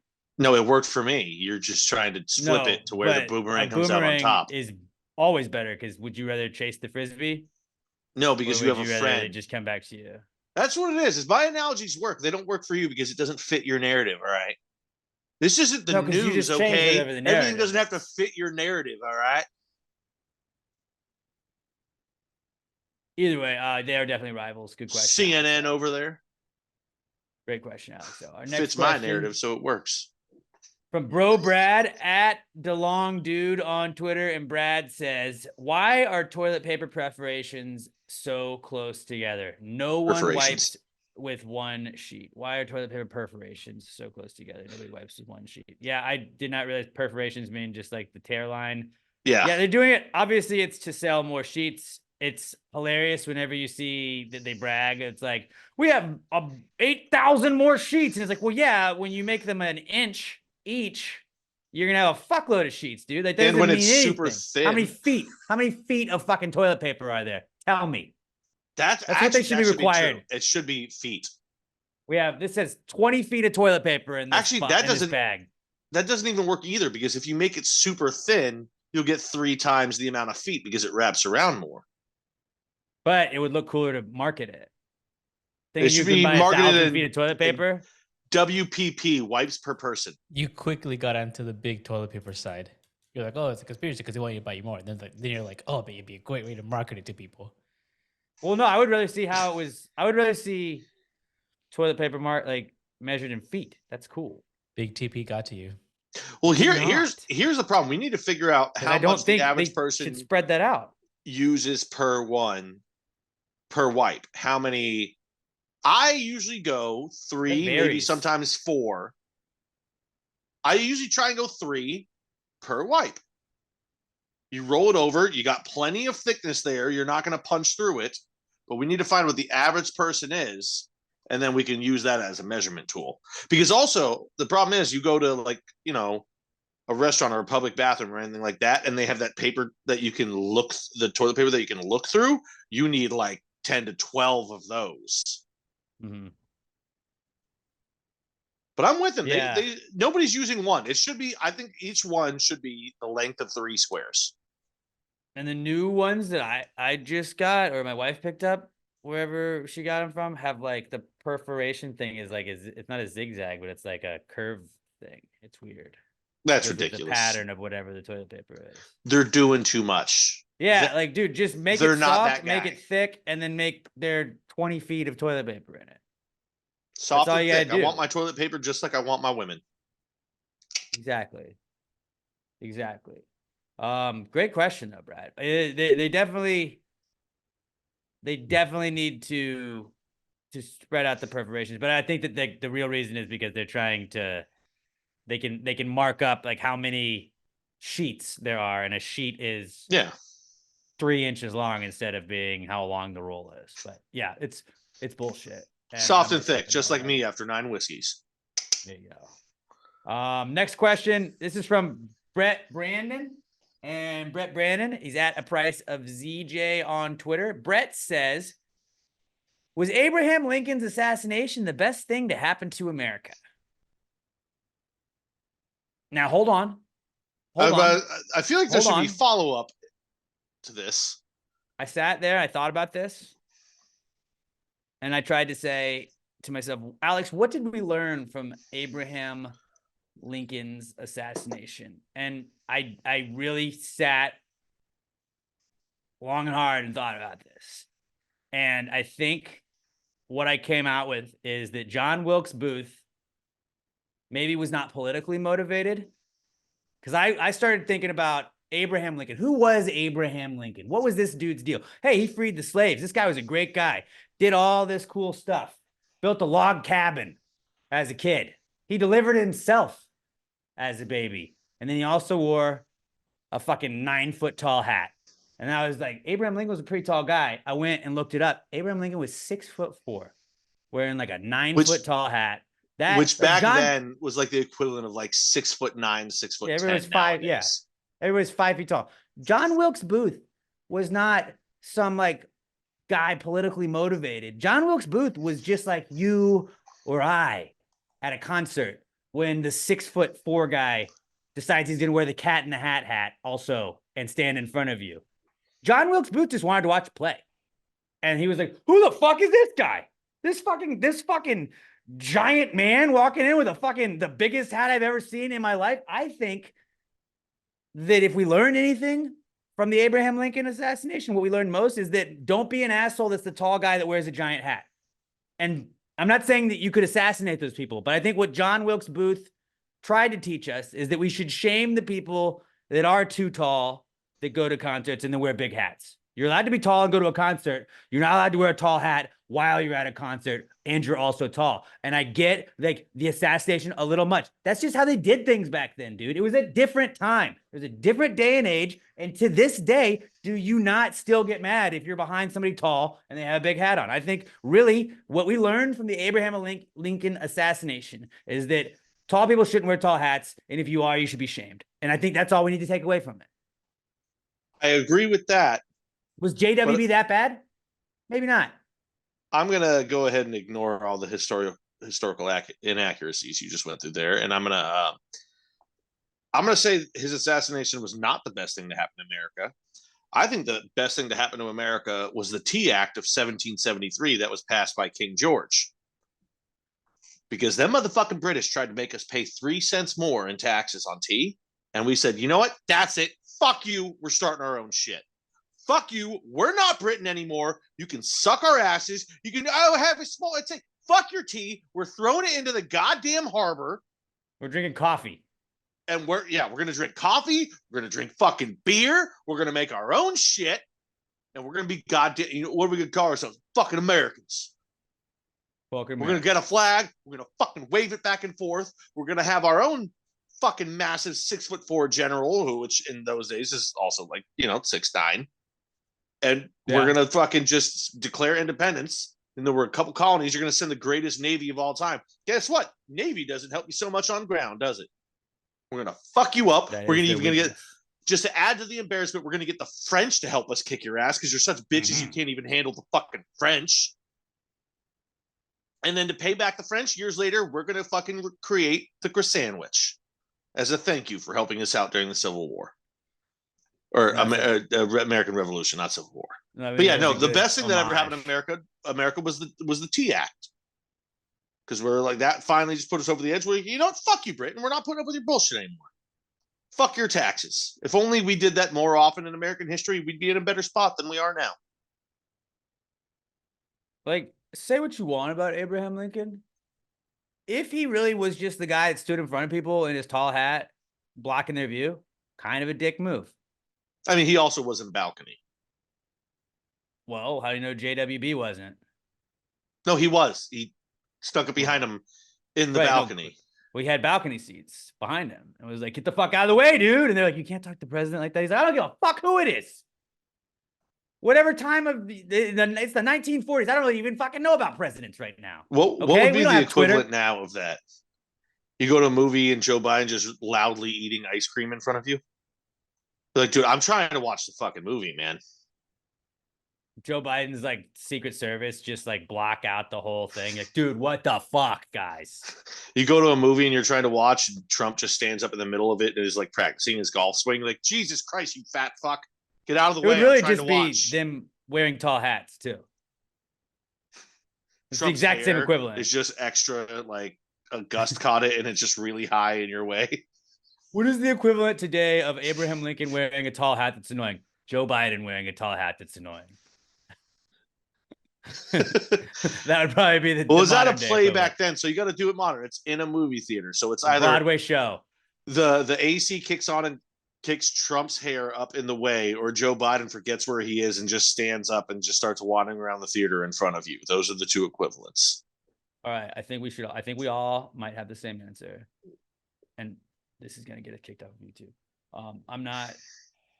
I don't want anything bad to happen to anybody that was in charge of our country. But like, if today this is this is a TV show. All right, It's a TV show. Alex is about to give us an assassination scenario. No, Let's this go. is a TV show. Like, what play would it be that happened towards? Right, on the count of three, everybody just say it. Everybody just say it. I don't know plays. Just think of one. Just ready. 1, 2, 3. It's Hamilton. Cats. I was thinking Cats too. Really, Cats? Cats? I think they closed Cats. I don't know. I just thought of a play that would make you want to kill somebody. Hamilton. Hamilton's so right now, dude. So hot right now. I don't fucking know. The only two Robert, plays cut that popped in my head were fucking Cats and the Book of Mormon. Book of Mormon, I would want to see all of it. Cats, I would want to fucking kill myself Yeah. or somebody else if I had to sit through that. You know who would really want to kill some people during Cats is dogs. No, you know what? I think dogs are just protecting us. They're like, cats are evil little bitches, and we're just trying to stop them from being near the humans. Dogs just want to be our best friend. Cats are like, you're our servants, and go fuck yourself. Dogs don't like the way cats treat us. That's why they're the superior animal. Yep. Yep. I feel like that question taught us a lot. And by taught us a lot, maybe it taught us nothing. But also, Well, you came up with bullshit. I gave a real answer. The T Act is the best thing that ever happened to America. Robert said the best thing that happened to America was 9/11. The best thing that happened for America was 9/11 because then for about 4 years we were really unified after that. Well, Robert's favorite part about after 9/11 was Rudy Giuliani. That's his guy. Still backs into this day. Rudy. Robert was just telling me that before we started recording. I just wanted to include that. But remember how sick it was when George Bush threw out that first pitch at Yankee Stadium? Best first pitch ever. We were like, USA. Or when we took out fucking Bin Laden and it slowly just like crept across, what was it, like a San Francisco Giants game late at night? And the entire crowd just going, USA. We have compromised to a To the permanent fullest end. extent. Yeah. That was pretty sick. Fucking pro wrestling is so awesome. I remember, like, Robert, do you remember what was going on? What were you doing when you found out Osama died? That we killed Osama bin Laden? I was- have like a memory of it. Mm-mm. I was in I college woke and I up. remember my roommate was like, he was like, dude, like I had the TV on and it said something about it. And my friend was just like, dude, we got Osama. And I was like, yeah, we did. We got Osama. And then our other roommate, he's like, what'd you say? I was like, we got bin Laden. And we all just fucking high-fived. Like, let's go. Then you Wasn't die. it It was like, just like three dudes just vibing out being patriots. I don't remember, like, so in my head, I woke up and I saw it live, but I think I saw a repeat later on because I think it actually happened at like 11 o'clock at night when Obama came on. But I randomly woke up in the middle of the late. night and I turned on the TV. It was like 3 a.m. And I turned on the TV. And as I did, Obama was walking towards the podium. So, like, in my head, my brain told me, woke up, we just fucking did something special. But I think it was a repeat. That's your American going off. Yeah, dude. My Toby American Keith heart Beacon. was just beating like, boom, boom, boom, boom. Get up. We got him. We just put a boot in someone's ass, buddy. Wake up. Ass to boot. World tour. Shout out Boot Pat Van. officially inserted.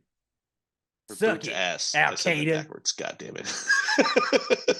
All right, let's wrap this bad boy up. It's getting weird at the end here. It's gonna keep getting weird. This is from Todd Voss as_scene_by_TV. I saw this today and I said, Todd, I cannot wait to do this on the podcast today. Todd says, I need a power rankings of the usefulness of these items as ladles. As you know, if you're new to the pod, everything in the world is a boomerang. Whether or not it's a boomerang, that's up for debate. Or whether or not it's a good boomerang, that's debatable. Like everything is a boomerang. There's a lot of really, really bad boomerangs in the world. Everything if you put a handle on anything, another rule in this podcast, if you put a handle on anything, that is a ladle. Whether or not it's a good ladle, that depends. But everything is a ladle. There's just really bad ladles and really good ladles. So Todd says, I need a power rankings of the usefulness of these items as ladles. And these are the 5 items he gives us. 5 items. You put a handle on them. How are they going to be as ladles? He gives us a rainbow, a wet t-shirt, my mother-in-law, and we're going to assume this is Todd's mother-in-law. All right, not just a generic mother-in-law. This is Todd's because he asked. mother-in-law. Right. A DVD copy of Shrek and a ladle. So real quickly, rainbow, wet t-shirt, Todd's mother-in-law, a DVD copy of Shrek, and a ladle. I will go first. Obviously, the ladle is one. Yeah. That's what it is a ladle. You put a handle on a ladle, it's just a ladle with another handle on it. It's perfect. So the ladle is far and away the best. Second, Todd's mother-in-law. Because you put a handle on her. I mean, you could use your legs as the handle to the ladle anyways, but you put a handle on her, you've already got another handle. You know, there's a lot like mouths. She's got hands. Yeah, you can cup things. You can put I didn't even stuff in think her about the mouth. all- The mouth is yeah, a great ladle. Yeah, that's a better ladle compared to the other things. So I'm gonna go Todd's mother-in-law number 2. Number 3, a wet t-shirt. Wet t-shirt, not a great ladle, but given the 3 left, you can wring some shit out of this. Now, does it retain the water? Not like a typical ladle. It's already wet though. It's already wet. Right, it's wet, but then you just go hang it over whatever you're trying to ladle out and squeeze that bad boy. You do have a handle on it. A ladle. You can on this one. This is a very like again, not a great ladle, but a ladle nonetheless. It's got the handle on it, making it a ladle. You can squeeze it out. That can get some stuff done. The Shrek DVD, it's 4th because like you could put that in the water and you can just get whatever's on the surface area of that. Not going to get as much as you could probably wring out of a wet t-shirt when you put the handle on it. So I think that's going to get you the next least amount. And then last is the rainbow, because rainbows are beautiful. They're amazing. You'll look for it after every rainstorm when it gets sunny outside. There's a pot of gold at the end of it. But like we see the rain go through it all the time. You put a handle on a rainbow, it's not holding water great. It's a ladle. It's a shitty ladle. It's a beautiful ladle, but that's all it's got. It's just got its looks. The functionality of a rainbow as ladle, not great. It's a very bad ladle. So I would go a ladle 1, Todd's mother-in-law 2, a wet t-shirt 3, a DVD copy of Shrek 4, and a rainbow 5. These were 5 fantastically different things to pick, Todd. This was A+. A+, Todd. Great. I'll go next. Ladle 1. 2 is Todd's mother-in-law, as we said. Mhm. You know, scoop hands, mouth. You could probably scoop with your feet if you had to. What do we need? 3, I'm going the DVD copy of Shrek. Ooh. Just because you can like fucking You probably scoop open it. the DVD. It's not gonna case. now. Here's the thing: it's not gonna hold it for a long time, but you can scoop it into there and then scoop it into a bowl. That's a pretty decent ladle. As you go, if you keep the bowl right next to it. 3, I'm going the wet t-shirt. Yeah, you can like get it in there and then pour it back out, but it's already wet. Then you're diluting the soup. It's the dilution of the soup for me that puts it at 4 on that one. And then 5, yes, it's a rainbow. A rainbow is refracted light. I don't know if you know a lot about light. Light is not great at holding water. Good at holding things. They usually just fall right through it. Yeah. The only light I know of where thing doesn't fall right through it is a lightsaber. A lightsaber's not going to be a good ladle because it's just going to slice right through it and probably evaporate the soup. Be a very bad ladle, yeah. But the still a ladle, not a good ladle. It's actually an even worse ladle than the rainbow because it is evaporating the soup.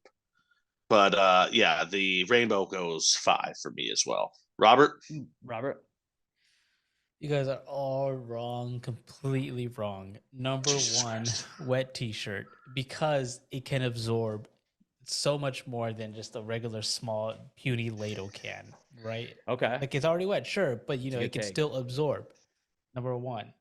You don't want Okay. to. You don't want to Number two, absorb hey, soup. Hey, This is his list. This is his this is power. my list. I'll shut my Number mic off. two, the DVD copy of Shrek. Because if I know anything, it's that Shrek taught us that we can be all stars. And so with that power that Shrek has in me, that they believe in me, I know I can do anything. And so I love that. that's magical right there. Number three, a rainbow.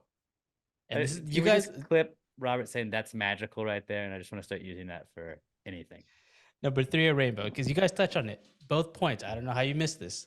At the end of a rainbow, there's a pot of gold. So you get gold and a pot that you can put things in. Boom. And the second point with rainbow, it is light. It evaporates things, but when things evaporate, it comes back down. And so you It's get a wider, light is not evaporated. you get a wider area, right? Also, we're talking about the pouring, rainbow, not the pot. of pouring the You're good. just- But no, you're just It's at like the pot. single-minded. It's a single-minded. solid point. We didn't discuss whether or not our rainbows had a pot of gold attached to the back, but Right. Robert's do. This is his rankings. Number four, a ladle. The ladle is your fourth ladle on the ladle power rankings. And then number five is Todd's mother-in-law.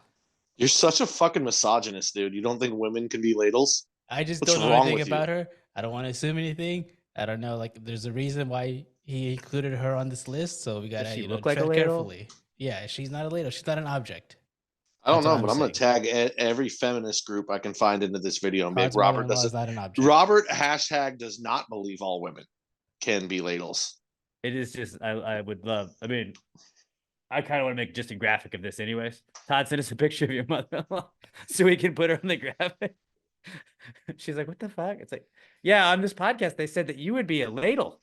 You would be this ranked ladle. But I love that ladle is the fourth ranked ladle. A ladle would not make the best ladle, believe it or not, according to Robert. Those are fantastic power rankings, Rob. The correct ones. And this was the best power rankings submission ever, baby. It might be. Just give us things to power rank as ladles from now on.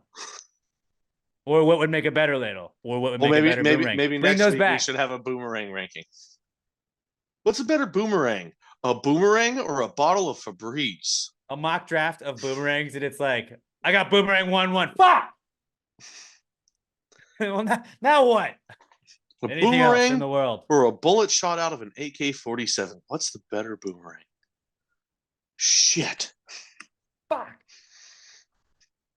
This is a fun one, fellas. It got weird a couple times, but I That's the way I like it. I like enjoyed it when it gets weird. Shout out to just quick shout out to Smashley. We know you got some personal stuff going on. We're thinking about you. We love you. You got your gravy gang.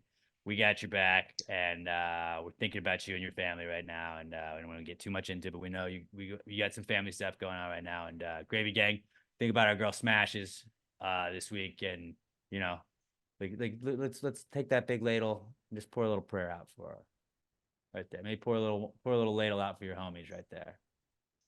Right? I don't know. I was trying to gravy it up there. But I'm at Alex J. Milton, Pat's at Not Pat D, and Robert is at Robert Barbosa 03 on Twitter. Give us we're on all socials that way. Instagram, Twitter, not Facebook. On TikTok at Pass Grade Pod on all socials. So go subscribe to us there. TikTok, we need you to help us out a lot because I feel like the youths come at us. So we need our fellow millennials and other Gen Zers that are like-minded like us to help out with us. And then go comment on the YouTube channel, youtube.com/@PassGradePodcast, or just search Pass Grade Podcast on YouTube. Share us with a friend. Give us a 5-star review on iTunes, Spotify, iHeartRadio, wherever else you listen to podcasts. Go to the Pass the Gravy merch store, passthegravymerch.com. Get your St. Patty's Day stuff this week. Guarantee delivery by St. Patty's Day, so you can wear it for all your St. Patty's Day festivities. I promise you, the hat is worth it alone. The St. Patty's Day hat is absolutely the tits. And I can't wait for mine to get in. It should be here any day now. Hopefully I'll be wearing it this time next week.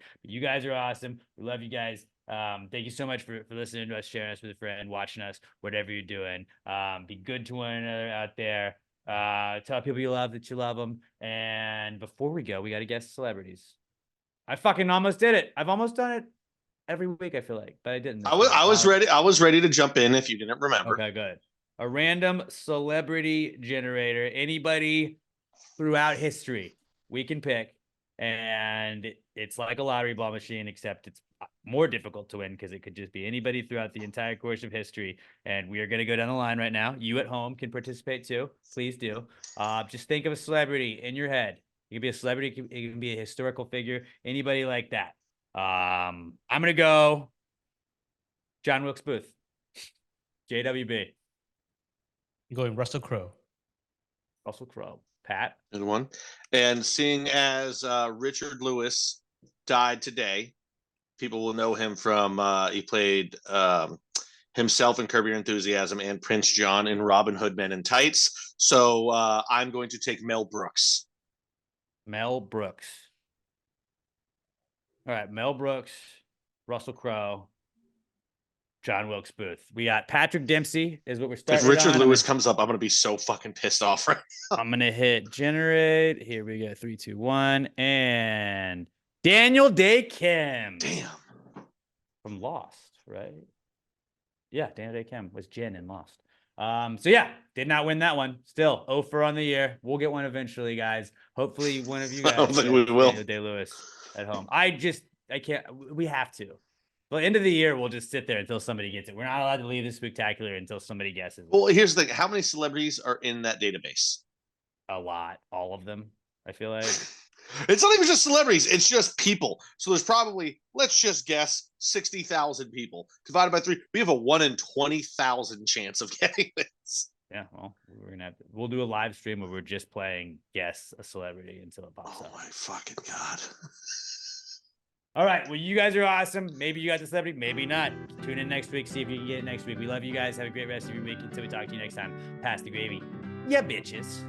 Gravy, gang, gang, gang. Baby, pop the top and let it spread. As we're listening to Pass the Gravy. We're going fishing for your bitch today. We're drunk in Houston, baby. And we go ahead and lick and we'll get rich.